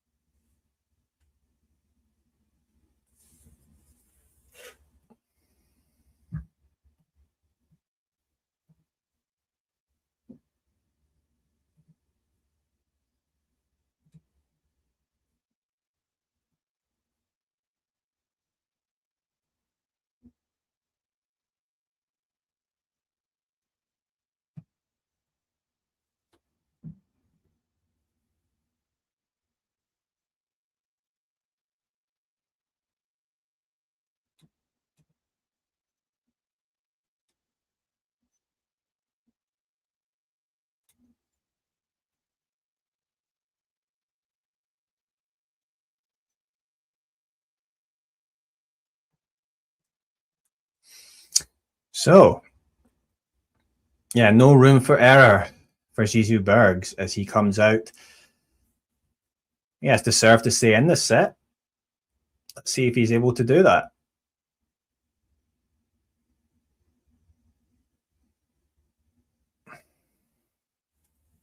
It's going to be a second serve, but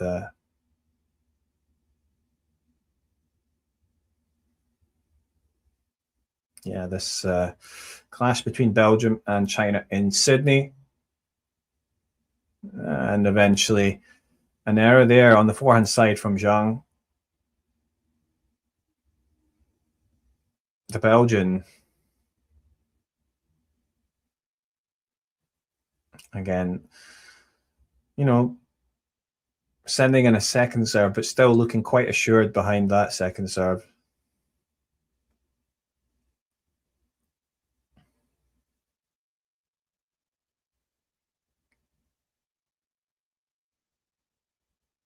And it looks like it's going to be another simple hold for the Belgian.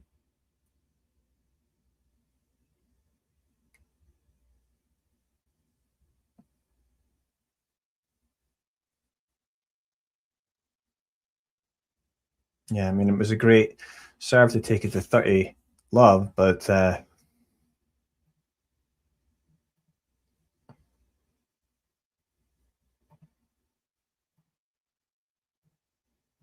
it looks like it's gone to 30-15.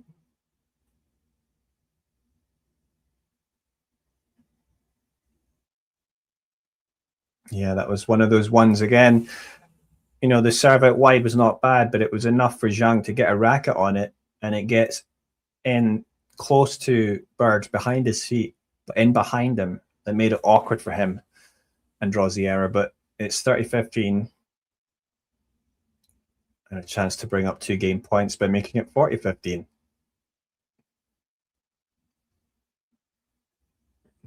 Bergs goes big down the tee, and that is an ace. And it looks like he's going to have another simple service hold. Both players executing very well in their service games. And that was this time big down into the body, mixing it up there, Zizou Bergs. Zhang was not expecting it. I mean, was coming in at quite a pace. He just couldn't do anything there. And yeah, 5-all. And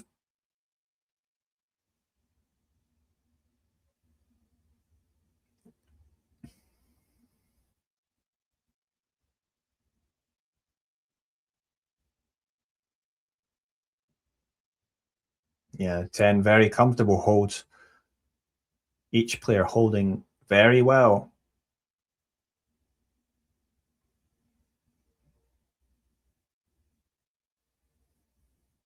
Yeah, and second serve there from Zhang, but just following up with great aggression on the forehand.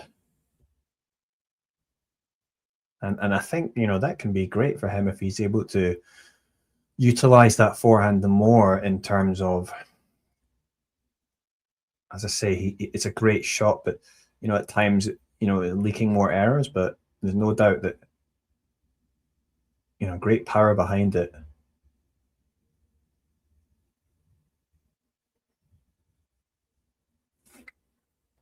Yeah, good play from Berg stepping in there to bring it to 15-all. But let's see, it just feels like there's somewhat inevitable at the moment that it's going to go to another tiebreak. But yeah, another good serve. That's it. I mean, whenever there's like a half chance, it's just followed up by a great serve, really. And that's the same for both players. So 30-15. Obviously, if either of these players break here, that's huge. But yeah, if obviously Bergs breaks, then he's got a chance to serve for the second set.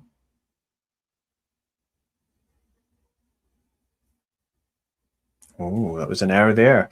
We're into sort of routine rally there, but fairly early on, Zhang in that forehand into the net. So that was a bit of a wobble. at a crucial moment, taking it to 30 all, but see, might not be much, anything significant though.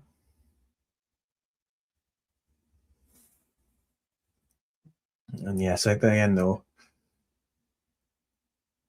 probably able to follow up with a fairly simple point behind his service. Yeah, second serve was returned okay, but Zhang doing well to go back in behind again with the forehand, pretty aggressive. Zizou gets it back, but it's with not much on it, and Zhang races forward to finish off that backhand at the net, and he does it convincingly. 40-30 to the Chinese player.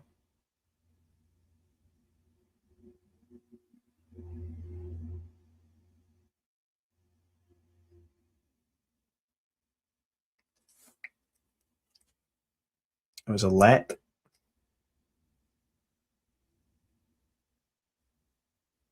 So another first serve.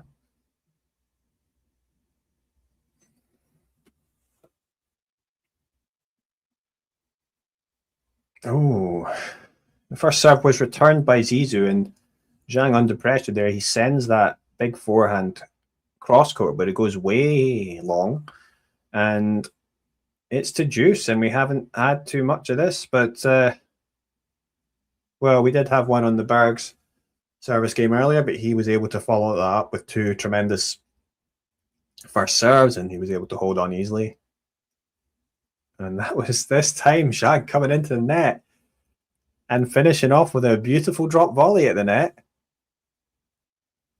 And that's sort of very much the story of the match. You know, either time, you know, either of these players has had a little half chance, maybe an opportunity to try and make a break point. They've followed it up with some great plays behind the serve. And another point there from Zhang to take it to 6-5. Opening up the court with his serve and finishing beautifully with that inside-in forehand. And yeah, I mean, well, probably feels nice, at least, you know, for these players to get this kind of workout in a real match, you know, being able to, you know, execute their strengths well for the most part. It was really coming down, you know, from Zhang's point of view in that first set to the tie break. I mean, he's not played many competitive matches, obviously, with his timeout, and you know, he's probably have to get used to being in those moments again. But let's see if it does go to a tie break again. Maybe Zhang can play it a bit better this time. And, you know, it can come down to a bit of luck as well. So we'll see what happens. But at least Zhang at least has that tie break, and perhaps an opportunity to break here and take it 7-5. I'm sure he'd much prefer that. But still an opportunity for China to stay in this tie.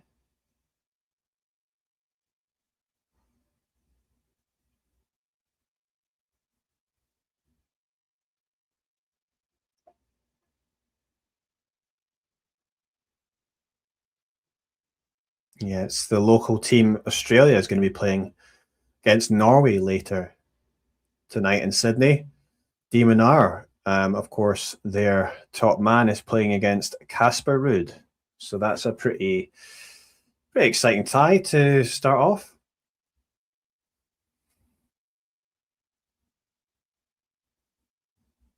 Let's see if Zhang can maybe create some pressure here at this moment. Zizou to serve. 5-6.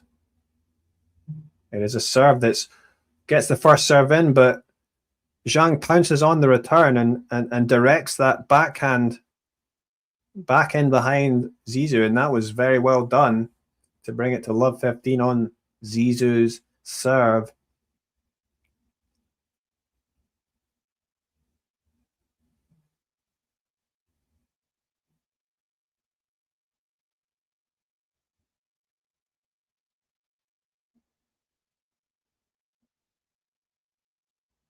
And maybe Zhang will need to come out a little bit swinging here to try and create an opportunity to take a little bit more risk.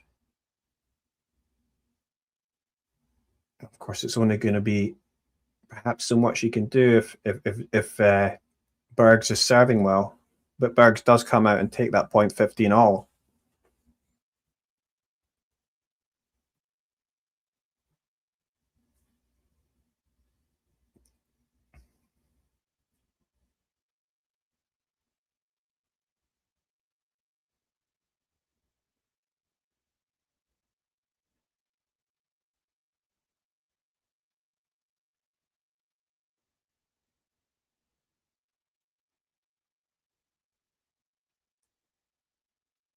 Oh, that was the first serve there was looking a little bit wobbly, and it's going to be a second serve from Bergs, which does make it in, but it's returned by Zhang, and it's an opportunity for him to step in and hit a beautiful forehand winner up the line.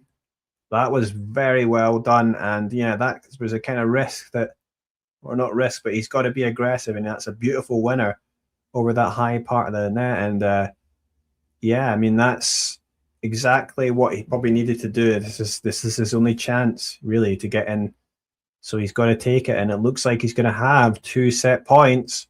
Zhang Zhizhen perhaps to save the chance. Oh, and that's a beautiful backhand up the line.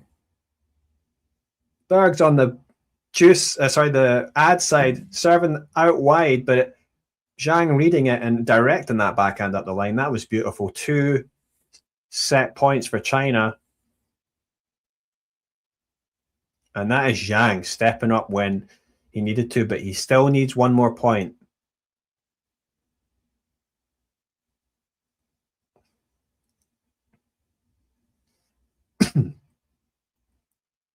Second serve from Bergs, though. And that was a big return. He went big, but it was sent long. And he's going to be regretting that. Obviously, he would have wanted to make Bergs work for it, just get it in. But, you know, still going to have another chance. But as I say, you're not going to have many opportunities. In the first set, he had 3 breakpoint opportunities at love 40 and couldn't take him. And then Bergs eventually went on to win the tiebreak.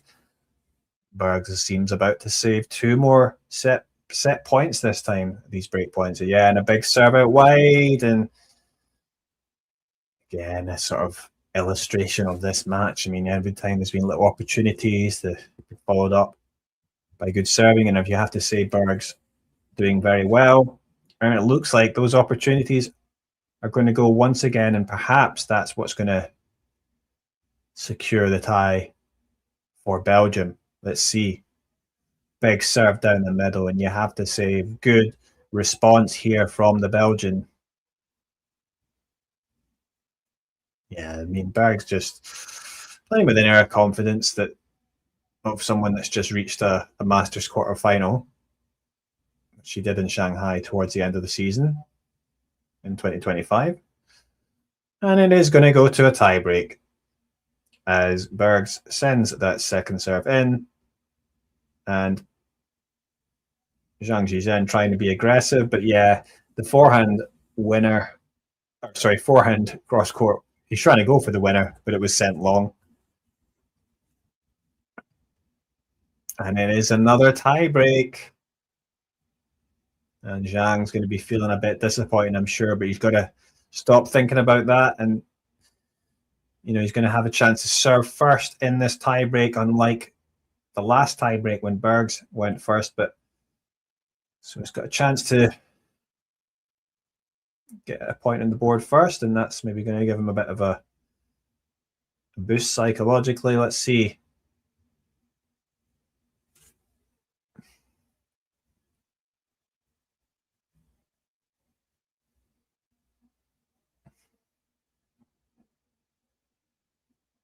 So it's another first serve for Zhang.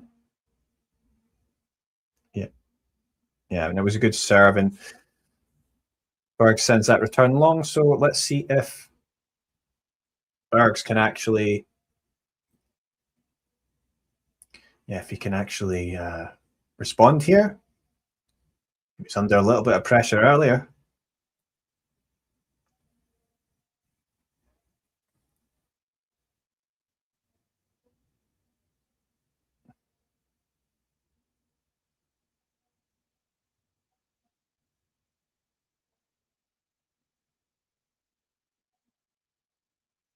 Yes, Zhang up in the aggression, but Bergs hanging on well, and he goes for the drop shot.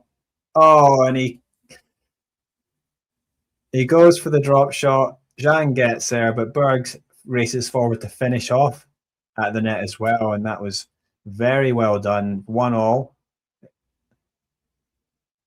Yeah, and he's just an exciting player to watch, the Belgian. Just looking sharp, and for the most part, both these guys looking in good form. It's nice to see.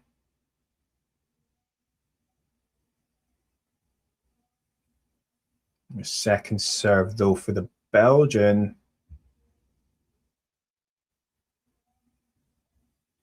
It is in. And we are into a bit of a rally now. Backhand from, Zizou's backhand just landing in. It was a miss hit.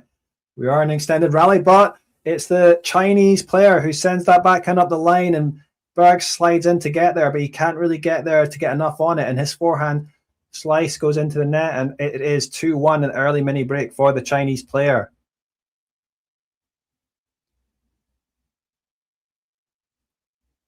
And yeah, of course, I mean, you were seeing Zhang upping the aggression, trying to be more aggressive and force the issue, because really, I mean, that's what he needs to do now. I mean, it's all or nothing, really.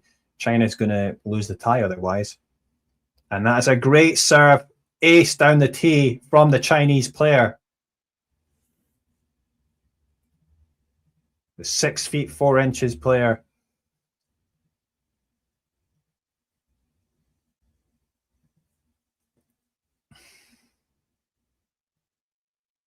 Another big serve down the tee, and that is unreturned. So it's 4-1 China. 3 points away from staying in this tie and going to a final set.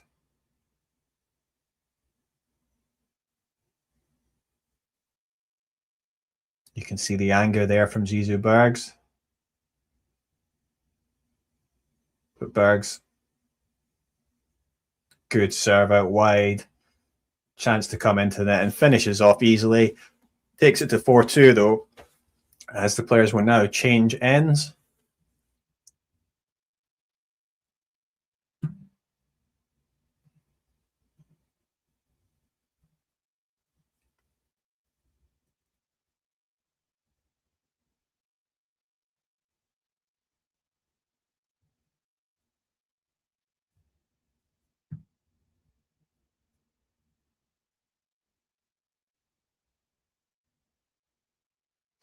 Yeah, very intriguing right now. Can Zhang get out on top here?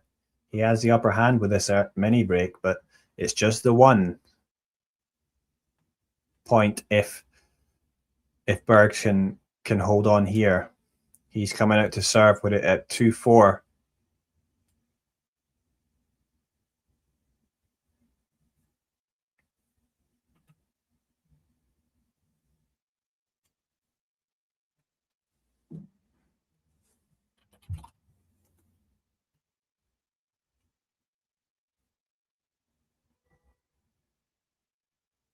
Yeah, that was a great serve and followed up well by Zizou. So it's just 4-3 and just the 1 point in it. Pressure back now on Zhang. Does he have it in him to bang down some big serves and bring himself some set points?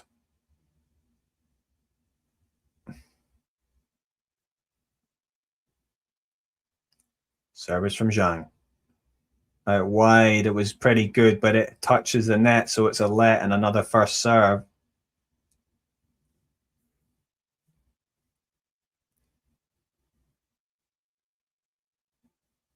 Chinese player smiles, but it's got to be feeling a bit of pressure.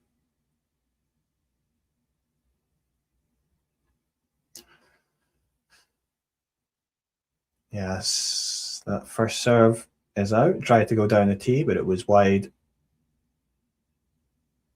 Second serve down the middle. It is returned okay from the Belgian, but he slips and it opens up the opportunity.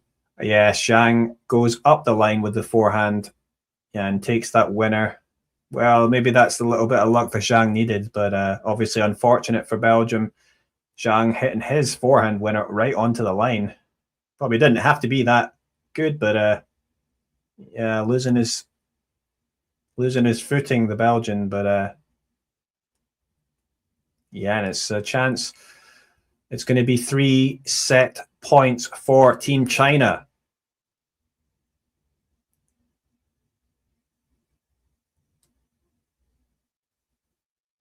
Yeah, 5-3. So Zhang. Yeah, and a big serve down the tee. It is returned, but he finishes at the net. Well, the Belgian can't get that ball back, and 6-3. As I say, 3 set points for Team China. Can they take one of them here?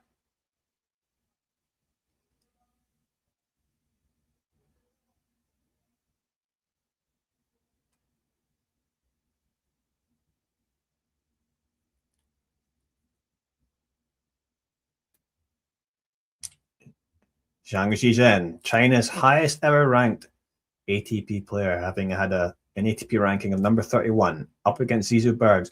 Zizou Bergs goes down the tee. That must have been just wide.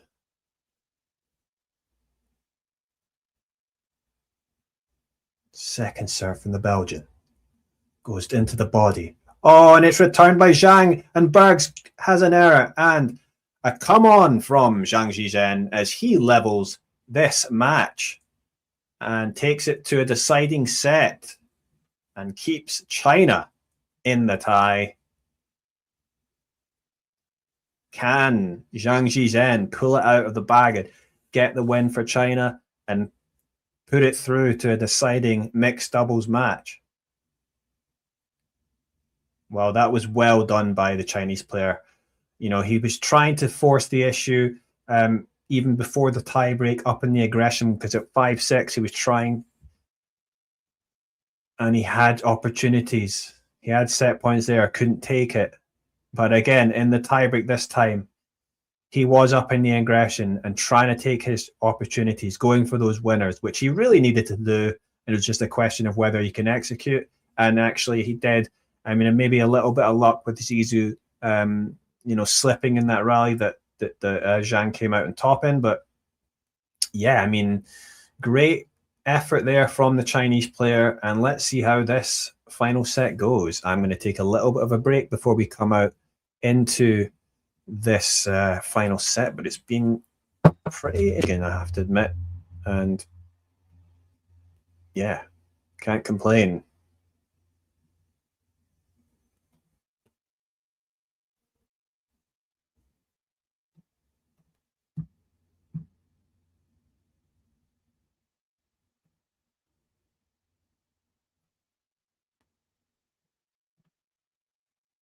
Alex has had a great year and she's a tough fighter. What was most difficult about facing her today?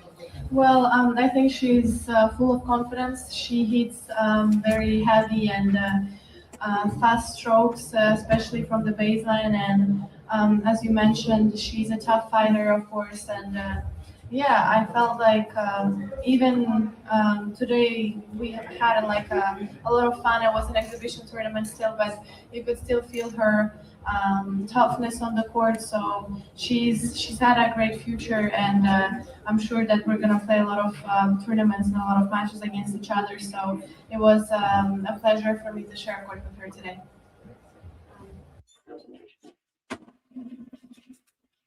I read somewhere that you've maybe been working on aspects of your game like drop shots and things like this.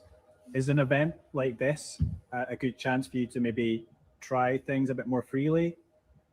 Yes, of course, because like this kind of exhibition match is always good for the players to get more ready for the season, also work on what we are working, doing pre-season, like my drop shot, as you mentioned, and try different things like volleys and play mixed doubles, which never happened before in my life. Always good to like be part of it. So yeah, I'm looking forward to the next season. And you just beat Jerry. Well, this is just an exhibition, but you also beat him at the China National Games. Is he maybe going to be looking for revenge against you? I'm sure. but in a good way. It's I mean, we love each other. We train in the same place. We didn't really grow up together, but I know him for many years already. So for me, he's a really unbelievable player and also a person. Such a young age and reach all these goals that nobody ever did before. And yeah, I hope he's gonna have like a really long and good, healthy career. Yes. Uh, yeah, because I'm gonna be older, getting older sooner than him. No, so yeah. You're both going to play in Hong Kong next, is that right? Yes. And do you have any plans after that, yourself? Australia Open. Straight up. Yes. US Open, of course, if I can make it, but that's in the end of the year. Sarah, could I just get some final thoughts of your whole experience here at the Macau Tennis Festival? I think everybody is part of it. Not only the player and the captains on court, ball boys, even the refs. They were like enjoying it more, you know, because of course because the electric line calls, they don't have to really pay really big attention on it. But it feels like everyone was part of the game, and the audience, they were happy too. So yeah, I think it's a great event at the end of the year, holiday season. Hopefully everybody enjoyed it. 阿布要结束，谢谢。 Thank you. Thank you. Yeah, obviously it was unfortunate that Mira had to pull out at the last minute, right? But how was that anyway for your first test in this tournament? Like, it seemed like you enjoyed it and you were pretty competitive. Yeah, I think it was really fun. I think there were some times the boys could have went at me and they gave me grace, so I'm happy about that. And yeah, it sucks to hear that Mira was feeling under the weather and couldn't make it today. But yeah, I think we just made the most out of it, and it was a great experience and good competition anyway. Yeah. Alex, can you talk about the support to get support from the crowd? Sorry. Support from The the support. crowd. Yeah. No, I think it was so nice, and it's so nice to see that they choose to spend their holidays with us, and you know, it's so heartwarming to see the families coming over and just the lively atmosphere here in Macau is it definitely adds to the experience. What's Lena's role in this team competition? She was telling us to have fun, and of course, just, you know, keeping the vibes good, light, and encouraging us every time. Yeah. Looking forward to tomorrow's match against Mira. So, what kind of player she is, and you hit with her earlier here in Macau. What's your game plan tomorrow? Yeah. Well, you asked what kind of player she is. I think she's a good player. Top 10. So I'm not expecting an easy match, and my game plan is just to go out there, give everything I can, and go after all the balls. Yeah. So, looking forward to next season, after you won the SEA Game gold medal, and you're not just fighting for yourself, you're fighting for the country. Any action? One of your team members, Alex Yala, is about to play her first Australian Open name draw. You're a former Australian Open champion. Do you remember your first Australian Open? And do you have any advice for her going into this? I remember first time I was playing third round against Maria in the Lover Arena. I was so nervous, even I don't know, even I couldn't work on the court. Even after finishing the match, back to the locker room, I was like, oh, match is finished. Yeah, but I think I really love her personality, and she's played well and also so young, and she got a lot of experience. So I believe she can do much better.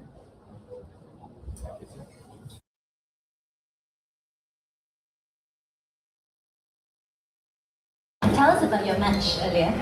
Yeah, I think it was a good match, especially that I couldn't play yesterday. I felt like it was important for me to play well and bring those points to the team. And yeah, I'm happy with the way I played today. I think it was a great match.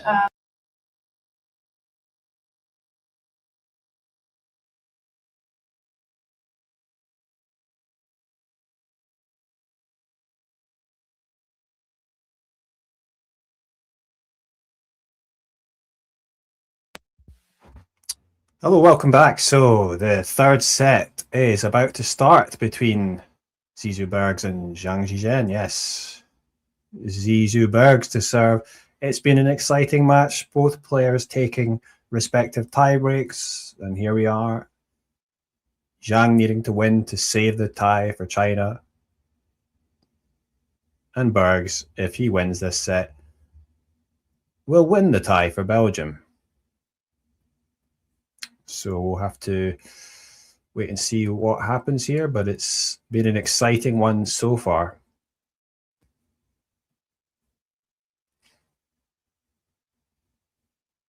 Yeah, good aggressive serving there to bring it to 30. Love by Zizou Bergs racing in for the volley.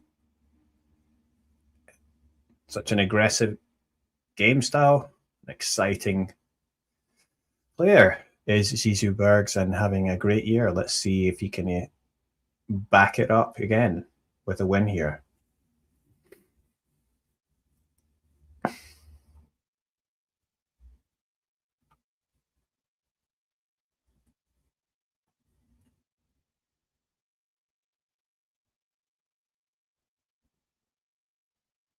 Oh, exciting, aggressive play. This time the forehand going back in behind by Bergs, and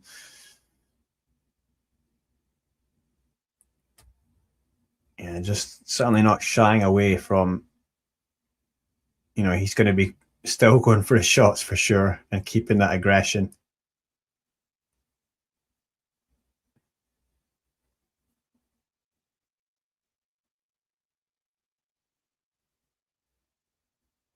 Second serve at 40, love from Zizou, but he goes out wide. That was a nice serve. And yeah, backhand up the line, enough there for Bergs to take another simple service hold for the Belgian. Hello, Ghosty. Yeah, this one has been pretty good. Both players actually doing very well behind serve, and chances for either of them on their respective serves has been few and far between, but that's a lot to do with the quality that both players are bringing. And you have to say, maybe expected from Bergs to continue where he sort of left off the last season. He had a great season, but also Zhang, impressive for him, having not played a whole lot on the tour to basically most of last season out. Getting a good start here and being really competitive against a good player. So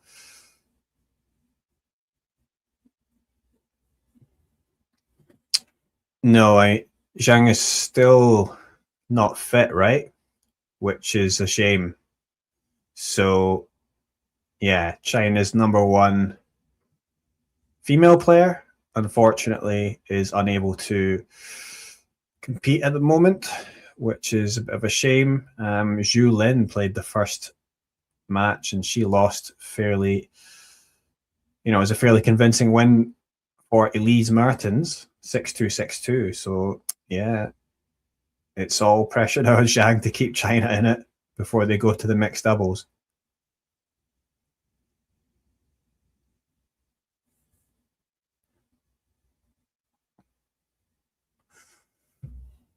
Yeah, sliding slice forehand there, working out well for Bergs.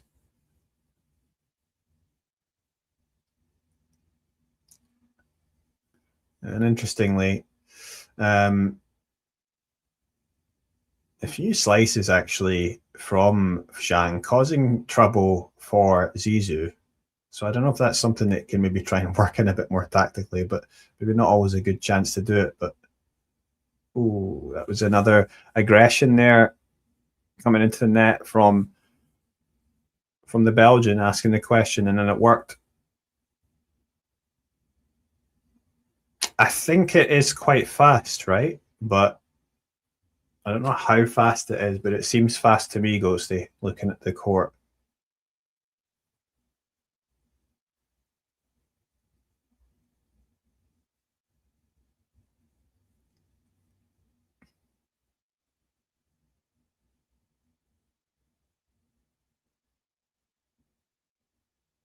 And perhaps a bit faster than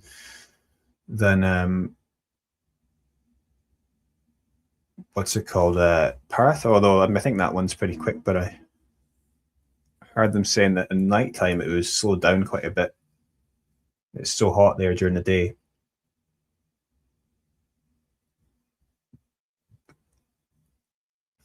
Oh, aggressive return there from the Belgian.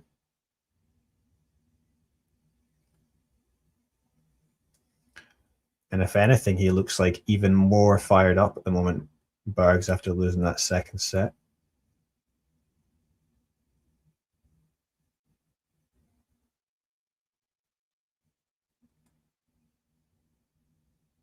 Oh.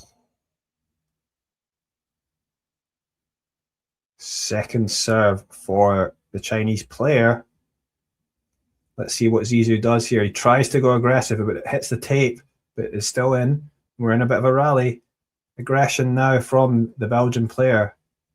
Oh, and it drops short and he hits his forehand into the net. This time it doesn't go over. It goes back onto his side and Zhang takes the game. I think when you're in a longer exchange like that, I mean, I do kind of favor Bergs usually, but that is, yeah, obviously an opportunity gone.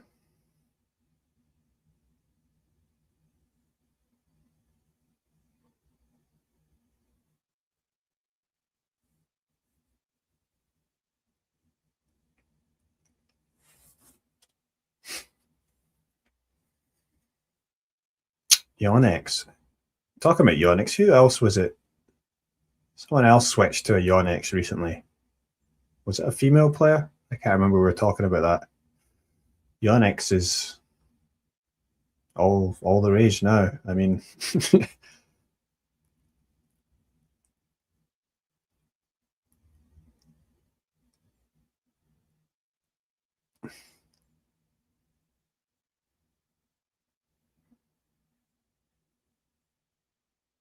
I think when Andy Murray was trying to save his obviously dying tennis career before he retired, he tried out dozens and dozens of rackets and settled on a Yonex.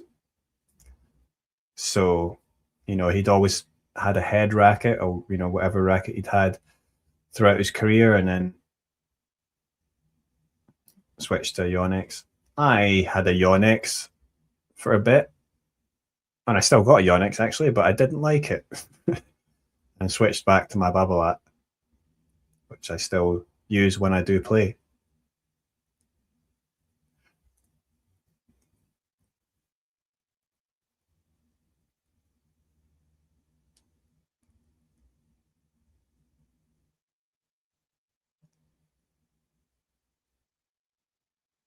Second serve now at 15:30. But it's a good second serve, and I think Zhang maybe misread it a bit. But it's 30-all. And yeah, wouldn't really be surprised if this goes to a third tie break.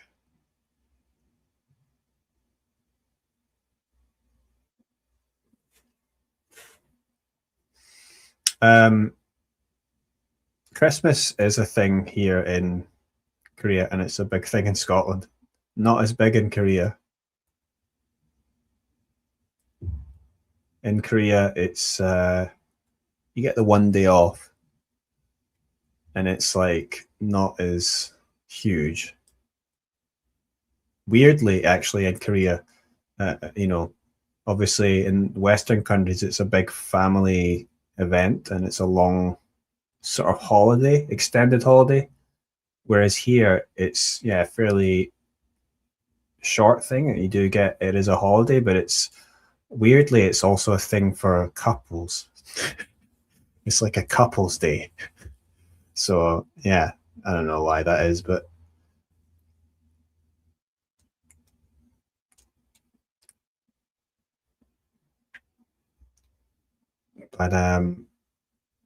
I was actually not in. I wasn't here for Christmas. On Christmas Day, I was in Macau because I went to attend the Macau Tennis Masters. So, yeah, actually on Christmas Day, I was in Macau.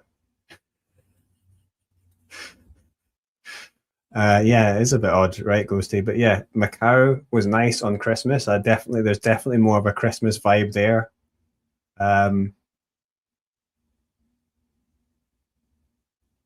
Former Portuguese colony as well, Portuguese influence, so that was interesting. Feliz Natal, they say, right? It means Merry Christmas.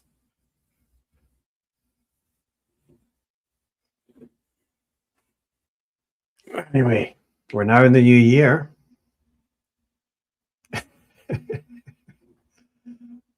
I actually didn't do any gambling. Just didn't have time, but well, I mean, if I really wanted to, I could have done, but it's not my cup of tea.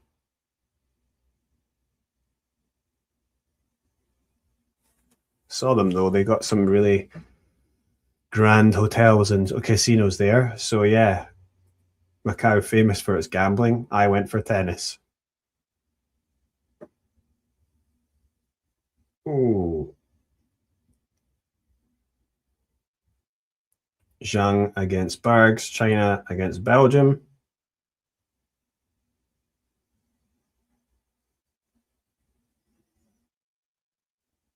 Quite a few Chinese fans there. I think, quite a big Chinese population in Sydney.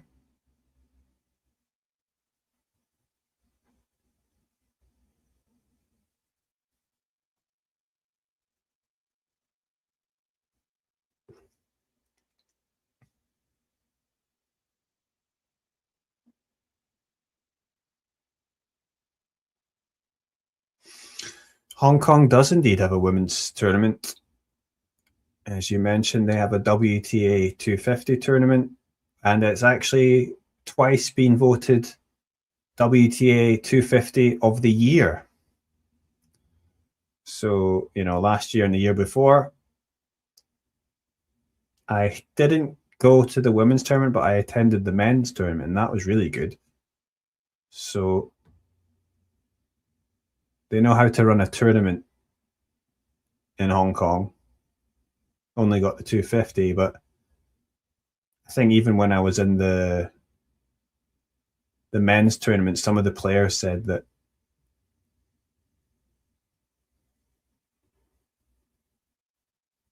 no, you cannot share a link to watch live tennis. You cannot do that.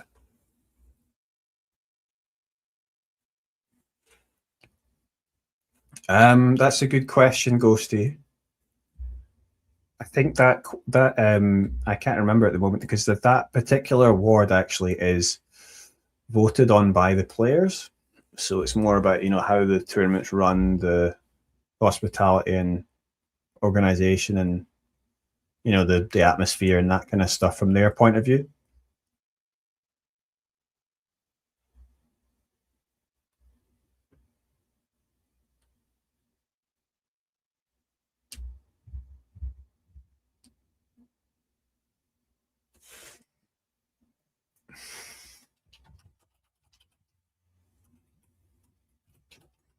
Yeah, actually, I can't remember what were the WTA tournaments of the year.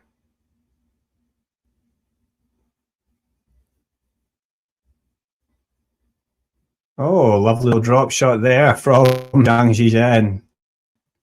And we've seen that a bit more as the match is going on, and it takes it to love 30. So that is actually pretty tremendous there. And perhaps a little opportunity for the Chinese player to actually get no player has actually been able to break. Oh, and he went big in that return, the forehand, but it sends it out. Yeah, you're just not going to get many opportunities.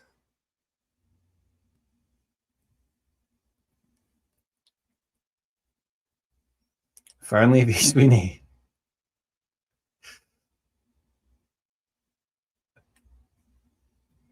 Fernley v Sweeney is the qualifying match in Brisbane.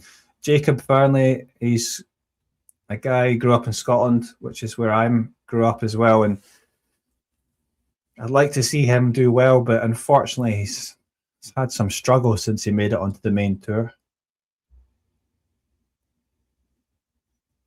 I didn't know you were a Draper fan, Ghosty. Indian Wells, yeah, that would be a great tournament to attend. I wish I could do that. Just too far away. And Bergs following up that early pressure, obviously love 40 now. It's now 40-30, and he's going to take this game. Yeah, Dane Sweeney is very much a challenger level player. Not a good looking scoreline for Jacob Fernley.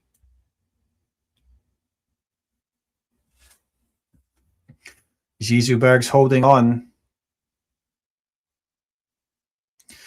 Yeah, Draper's, when he's been playing well, has been exceptional, but he's just obviously, as with many players, struggled with to keep their body together.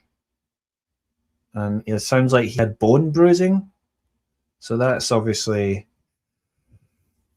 I mean, it's not good, but apparently something that takes a while to heal. So yeah, let's see if we can get back. And there's no point in him rushing if he's not quite ready. But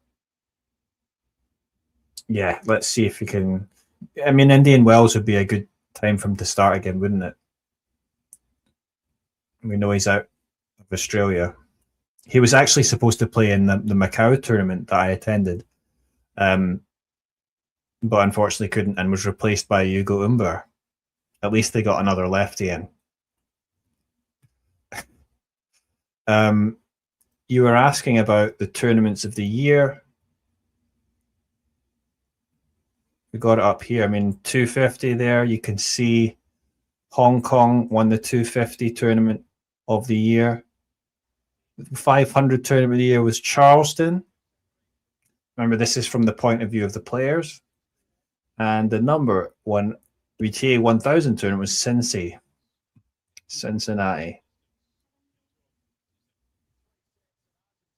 Iga says the new player lounges and gyms were super comfortable, and the food and the fans were amazing as well. I can't wait to come back next year. Well, there you go.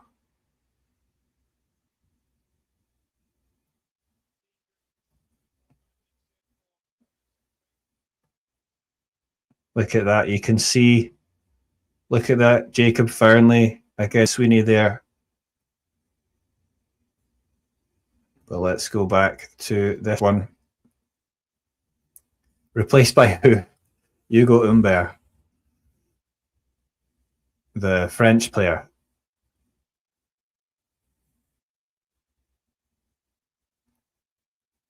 Charleston. It looks cool. I mean, again, tournaments in the US just seem so it's hard for me to justify going so for many reasons.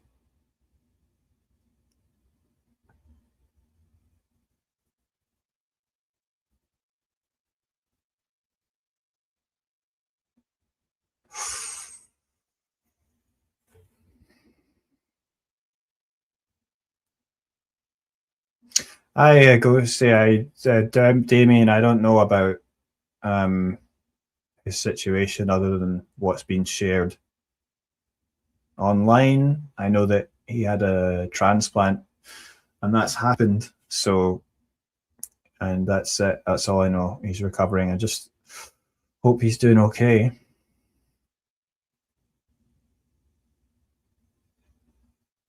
Thanks for the comment. Ban me like the sandwich. Thanks for your comment. Yeah, I mean, I tried my best with tennis. I watch a lot of tennis. I don't know. Maybe I know a lot, or if I just watch a lot of tennis. But yeah, obviously, I mean, we're doing this here. I like a banh mi sandwich. Ooh, and Zhang's hanging on.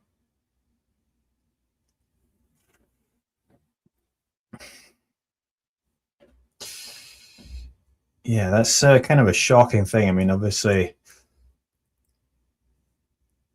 you never know what's going to happen in life. Just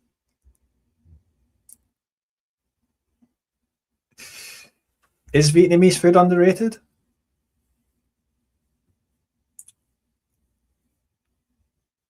I would say, though, that unfortunately here, I don't think it's easy to get good Vietnamese food in Korea. But you can get it.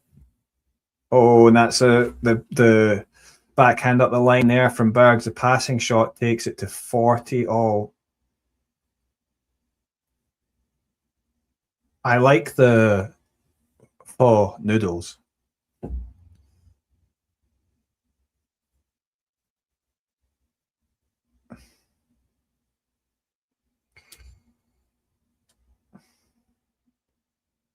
Oh, that's a great response again from Zhang. Big serve, 1-2 punch, big forehand. And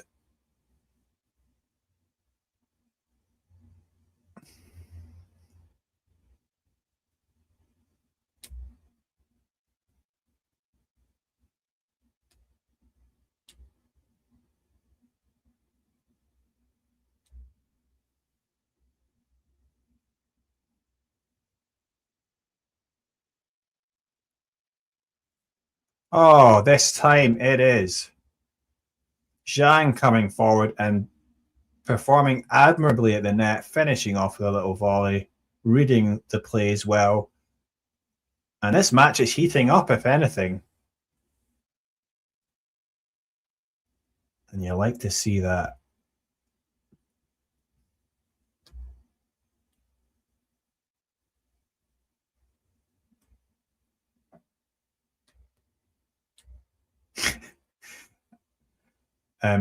Amazing. I mean, it's not that surprising, actually. When I went to Melbourne to watch the Australian Open, you know, there's an area there with they've got a lot of Vietnamese people of Vietnamese descent, Vietnamese immigrants, right? They got good Vietnamese food in Australia. I can say that. And I've actually been to Vietnam, so it was definitely legit. Glasgow Challenger, Ghosty. I mean, that is it a Challenger 50 or is it a 75? I think that's definitely it's got to be an indoor tournament, knowing the weather at this time of year.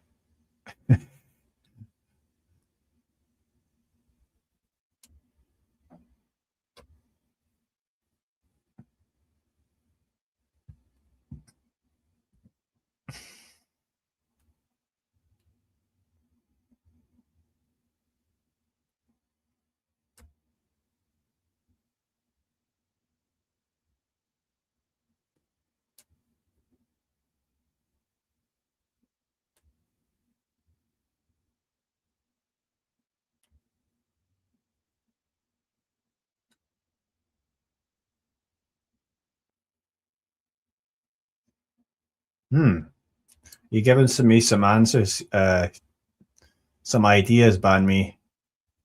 Maybe I could do the cooking channel.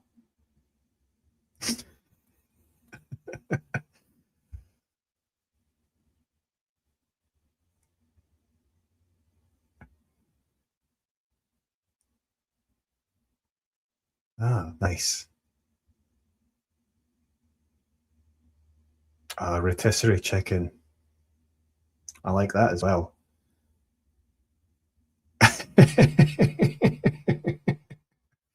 Oh, good return there from Zhang. It's going to bring up 2 break points at 15:40. And is this it? I mean, this would be a great opportunity. I mean, great comeback if Zhang was actually able to do this. Cooking whilst talking about tennis would actually be an extremely unique viewing experience. But it's unfortunately my cooking skills are not the best, or at least I'm not sure anyone would want to watch it, but let's see. Oh dear, another serve into the net. Sorry, return into the net. So, but still 30-40, another breakpoint opportunity, but just realizing that scoreline is ahead on the screen. I mean, this has just been, it's happened several times now that Zhang has had chances on the Berg serve and hasn't been able to take it. I mean, it must be.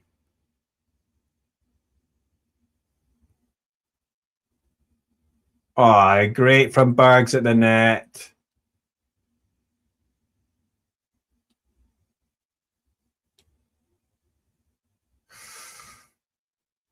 This match is heating up.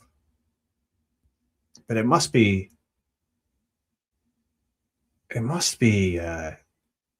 how many break points have come and gone?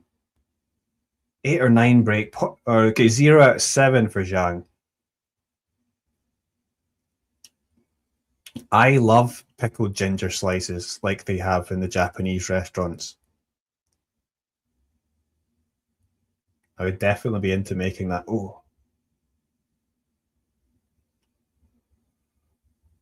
Oh yes, Zhang really up in the aggression. That forehand up the line was good, and he came forward on that, and that was extremely well done by Zhang. And I'm just liking that the aggression he's bringing when it's, you know, these are big moments for him. And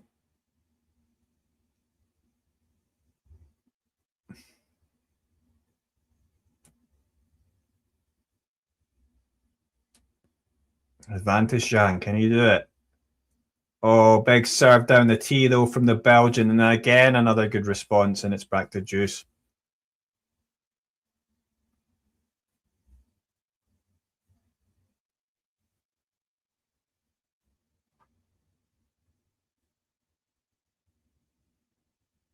Yeah, another serve out wide, and looks like Bergs is going to hold on for Team Belgium and hold again 4-3, but frustrating, yeah, for the Chinese player. But it's, you know,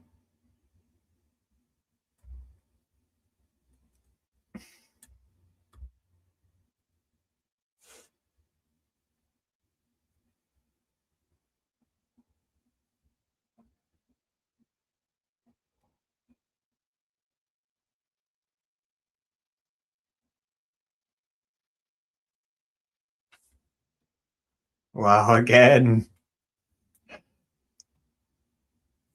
Kim went, Zizou. Aggression at the net and coming out on top.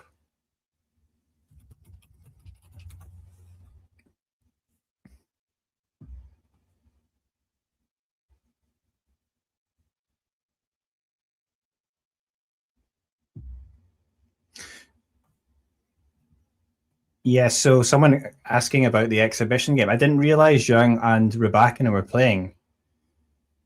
The top 2 Asian ladies, right? On that was the. Is that at the? Which tournament is that? That's the one that's Kooyong. Is it the Kooyong Classic? I can't remember. Yeah, there's a couple of little warm-up events before the Australian Open. I wasn't sure whether Zhang was going to be playing because obviously she wasn't playing this event. So I was a bit worried about her fitness. I mean, she wasn't. Yeah, but obviously she didn't play, and she was going to come back as well at the Billie Jean King Cup, and she couldn't do that. But hopefully she's ready. I know that she still entered into Australia. It would be good to see Zheng Chenwen play.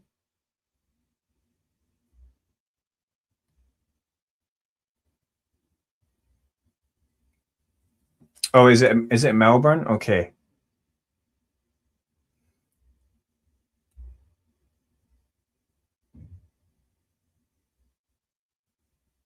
Yeah, I mean, I hope Zhang's playing again. But I mean, I don't know if I'm going to be doing that particular match, but I mean, if she's playing at the Australian Open, sure, I will do some live streams for her matches. It's great to have her back. I mean, after such a good 2024, 2025 was very disappointing. But yeah.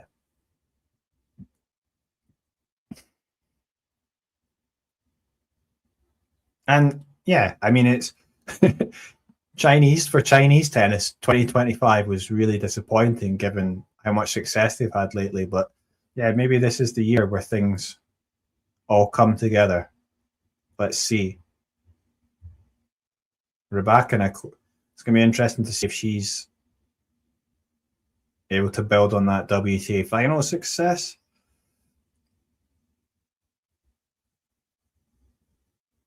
Yeah, Kooyong Classic, I think it's called, goes to in Melbourne, and it's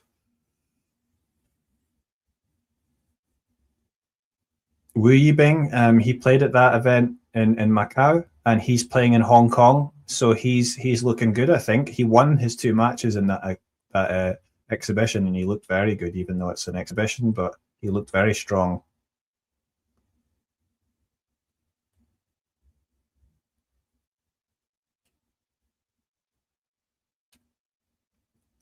$40-15 here for Zhang, but it looks like he's going to hold. Yeah, Wu Yibing, what a player. Let's see if he can maybe do something in Hong Kong. He's playing there. Jerry Shang, Coleman Wong is also playing. I think Bu, the other Chinese player, I don't know if he's got a qualies wildcard or something. But in fact, yeah, unfortunately, Wu Yibing has to play qualies, but yeah, so Zhang holds on 4-all, and it's just looking like same thing again. We've not seen the draw yet, have we, for Hong Kong? That's what I'm awaiting.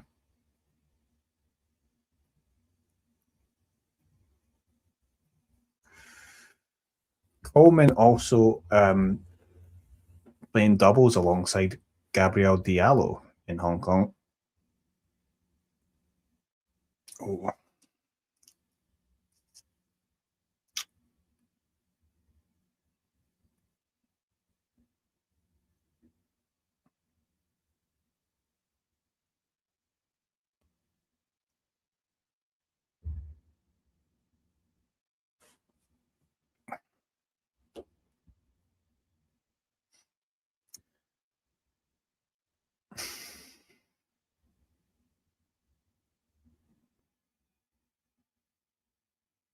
Okay, serve now for Bergs into the net. Second serve it will be. It's kind of annoying how the scoreboard is ahead of my stream right now.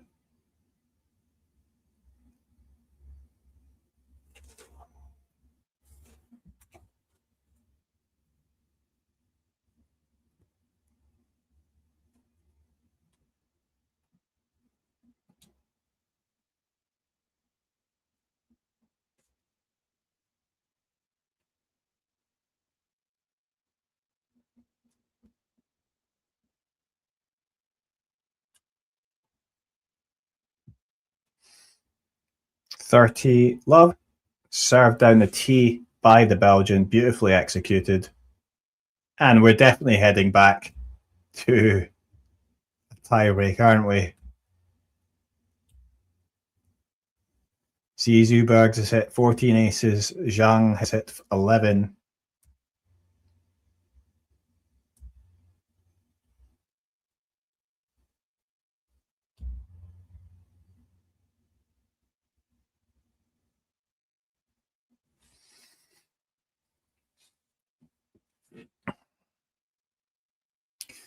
Anyone got any predictions for who's going to win the Australian Open?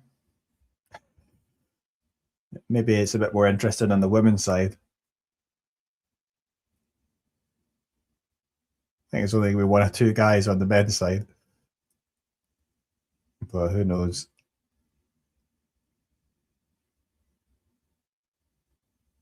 Bergs, another ace.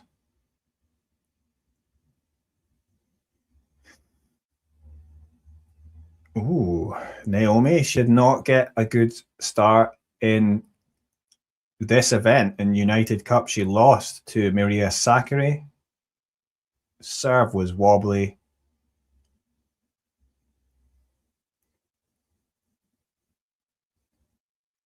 And I think she said she was sick, but Yeah, she's obviously, she has to. Oh, we'll be doing the live stream. We'll be live watch along for tomorrow's match. Naomi Osaka is going to be playing against Emma Raducanu. Yeah, Team GB against Japan. So that's going to be interesting tomorrow. So it's a good test. Let's see if Osaka can do well. Obviously, I think Raducanu is a good test for her.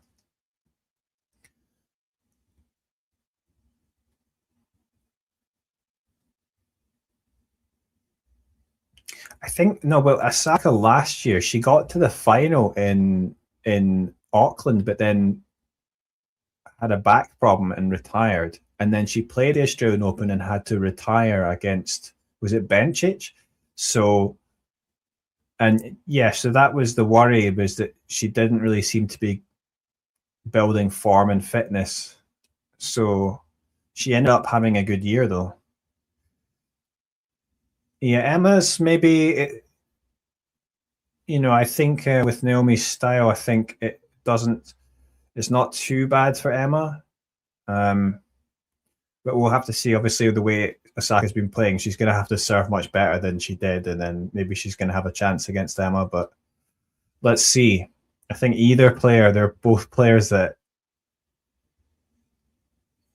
they should be playing at a higher level maybe than they have done, but let's see.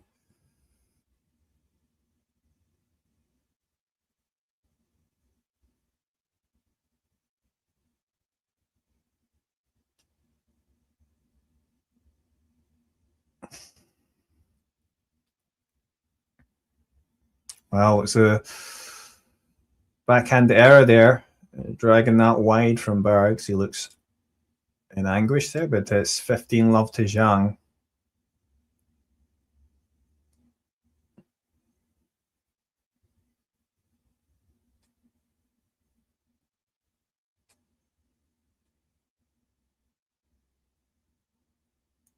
Yeah, Zhang, can he actually get this done here?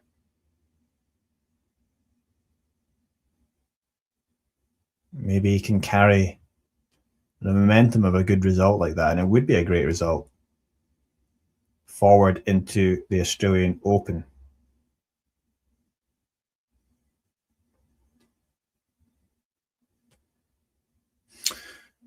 Yeah, I mean, Osaka, she stepped down and she won a WTA 125 event on clay in San Malo, and then she did okay in clay, but yeah, I mean, obviously as well on grass, she just was not good, but like, yeah, it was the US Open swing, the US swing there she did, or she won and got the final in Canada, right? Yeah, and then US Open semis. I mean, that was the main success of her season. Didn't win a tour level event though, but yeah, came close obviously. But let's see if she can do it now. I mean,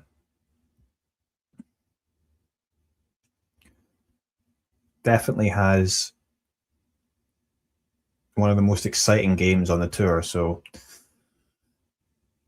obviously good to have her. I think, let's see if she can play some of these top 5 players, and haven't seen that enough since she came back.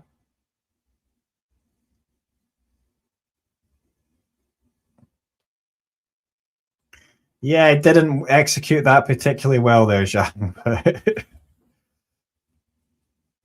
he's done much better in this match.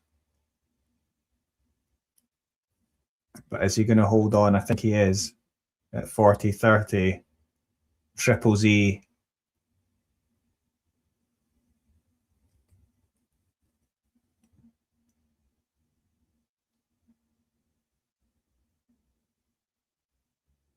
And that is good enough there from Zhang down the tee.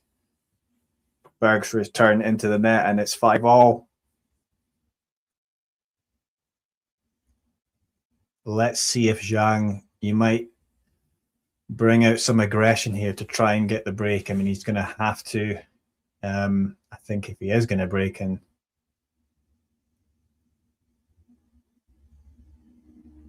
But maybe this match deserves a third tiebreak just to see. And does it go to a 10-point tiebreak? I don't actually remember.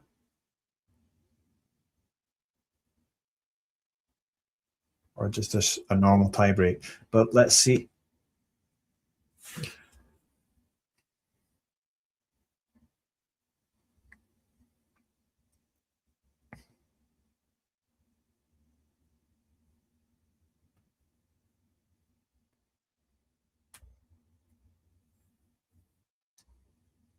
$15 love. And soon to be 30 love.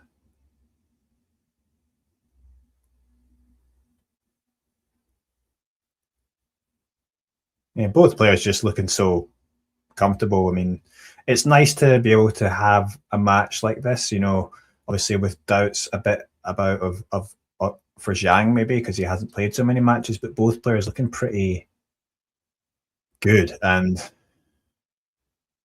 you know, both executing well. I mean, the reason it's been so close is because of how well they've been playing. So yeah, that's an unfortunate thing. Zhang had the break points, and yeah, he probably really needed to. I mean, I remember like a few returns which he just went a bit too aggressive and hit long. Well, this time it was Bergs approached the net. Doesn't work for him.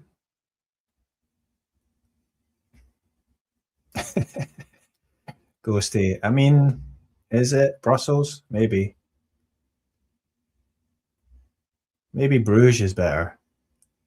But I've never actually, I don't think I've been to Brussels.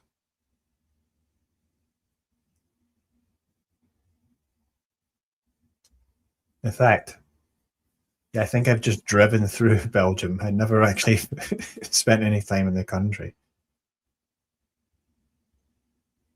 Yeah, I agree, Ghosty. Yeah, Zizou's kick serve is Zhang not bad either, but Zizou's kick serve is very good. Oh yes, I just seen that return, but maybe yeah, I kind of read that one there. 40-30. Now let's see. You're gonna have Zhang trying to up that aggression here because obviously he needs to break here to stop it getting to a tie break. Yes. Again, that aggression. But every time that we had that, Bergs has been able to respond by, you know, with a good serve and a good follow-up on the serve.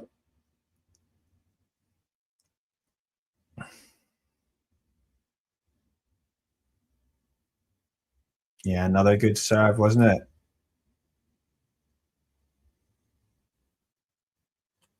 So Berg's taking that advantage, but almost feel like this has to go to a break.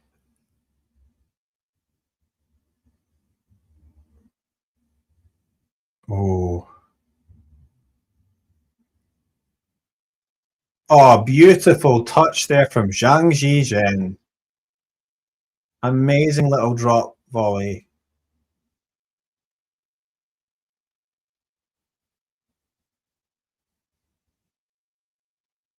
Oh. That must feel so good when that comes off the racket like that. I can only imagine.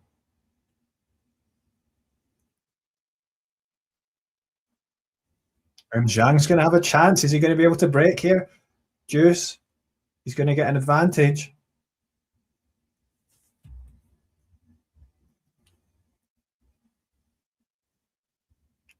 Oh.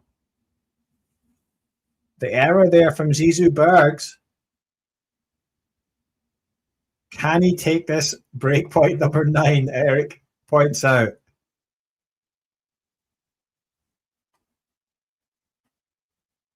It's got to be advantage Team China, but it's going to be another breakpoint served. And to be fair to Zhang, I mean, there's been a few maybe he should have done a bit better in hindsight on those return points, but a lot of it's been down to Zizou Bergs being able to deliver with. I mean, that's a great serve there again to save another breakpoint. And you know, if Bergs is not winning the point first off from that serve, he's following in well behind it, and that's just for the most part that's been what he's been doing in this match, and that's why we've had two tie breaks so far. That's a great serve down the tee, an ace from the Belgian. Exciting moments here. Which way is it going to go? Berg seems to be going through his service games very quick, service points very quickly. A good return there, though, from the Chinese player, causing the Belgian to send his ball into the net back at deuce. Yeah, Ghosty is 3-1 across all levels, right? But then the last match they played was not completed. So, because Zhang retiring after one set, so I think the one that Zhang won was the qualies for the US Open, was it?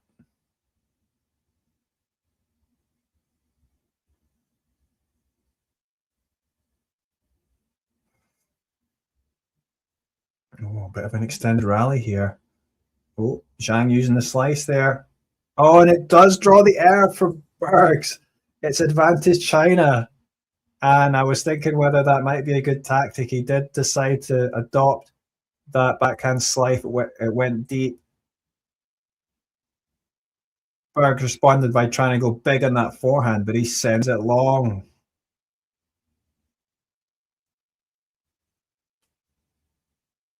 And this is it. This is it. The break point opportunity for Zhang. Number 10th break point. Is he going to do it? It looks like he is. He served there. Returned. Big backhand from. Oh, he's going into the slice now, Zhang. And that draws the error from the forehand again from Bergs. And Zhang gets the break, and he will serve for the match for Team China. And you have to say, look at all these fans there cheering for the Chinese. And yeah, and that's smart, I think, from Ghosty, because it happened a few times in the match where I'd noticed that Bergs had done that. Some errors off the slices from Zhang, and he didn't use it a whole lot in the match, but then yeah, deciding to use it in those tight moments and it working out.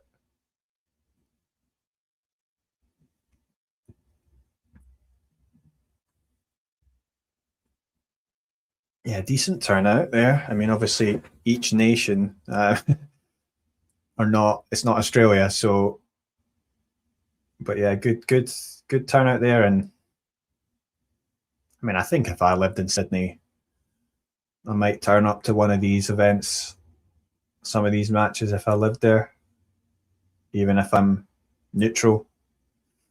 But yeah, wow, what a great comeback there from Zhang. And let's see if he's actually able to get the job done now. And what a start to the season for him this would be.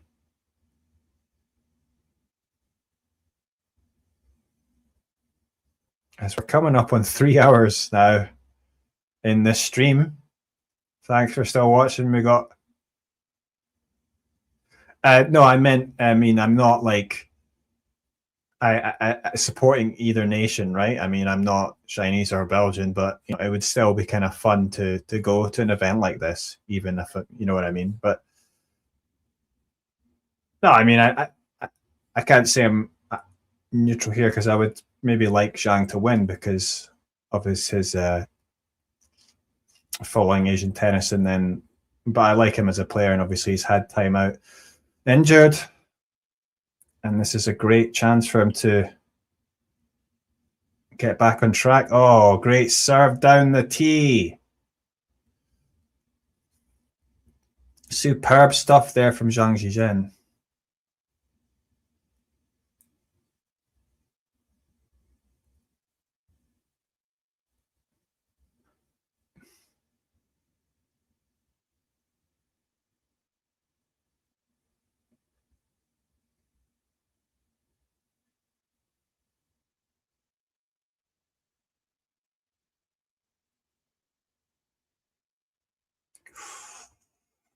That's a good question, Ghosty. I'm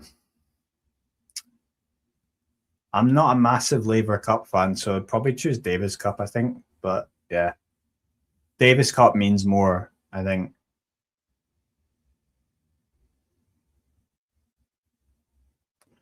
It's 30-15.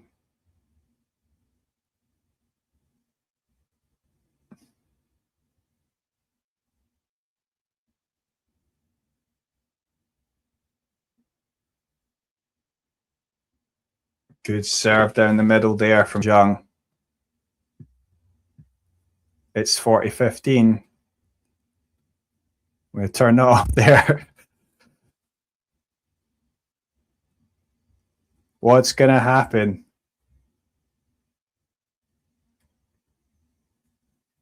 I think Davis Cup in Belgium was when Andy Murray won it for Great Britain. Okay, so 40-15. Serve down the middle. It's match point taken by Zhang Zhizhen for China. Coming back from 6-7, 7-6, 7-5. And that was superb stuff. There you can see the score. I'll get it back up on the screen for you.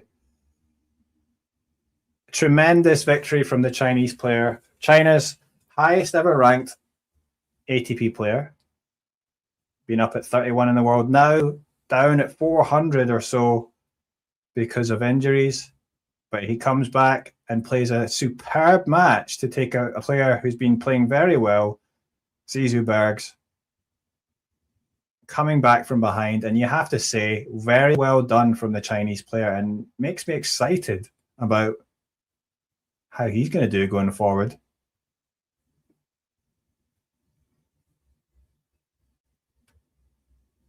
Very, very good. Is that Randy Liu? I think in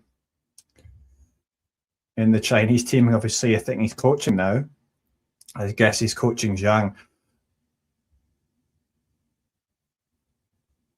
Yeah, that would be cool, wouldn't it, if you could get Zhang or one of these players in the Laver Cup rest of the world team. We've got Zhang being on court now, getting interviewed. Yeah, so many breakpoints came and went, right? I mean, let's get the stats up here. It was 2 hours and 53 minutes, that match. Pretty long one. Obviously, there's a score line. Service rating a bit higher for Zhang. But if we look here, breakpoints saved, 9 out of 10 saved by the Belgian player. So just that one breakpoint, but what a crucial breakpoint it was, is coming right at the end of that third set. And yeah, I mean, I think overall you have to say, given that, and you know, he was really trying to be aggressive in those big moments. That made the difference in the end. You see the total points scored 51%, 49, but that's 115 points to 119. 4 points difference, but yeah, that's the margins in men's tennis or in top level tennis. Yeah, Wu Di's there. I saw that, Eric.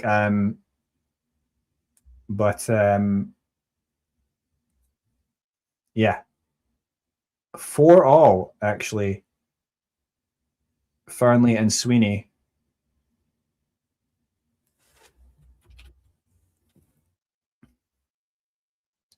You can see the score there. Fernley and Sweeney locked at 4-all in that set.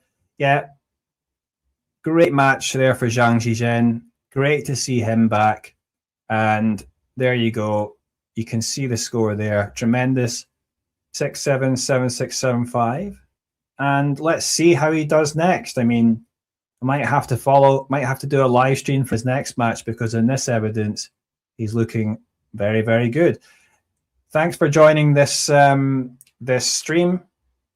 I'll hopefully be doing more live watch-alongs, maybe for Hong Kong, maybe for Auckland. Let's see. So definitely tune in if you're interested.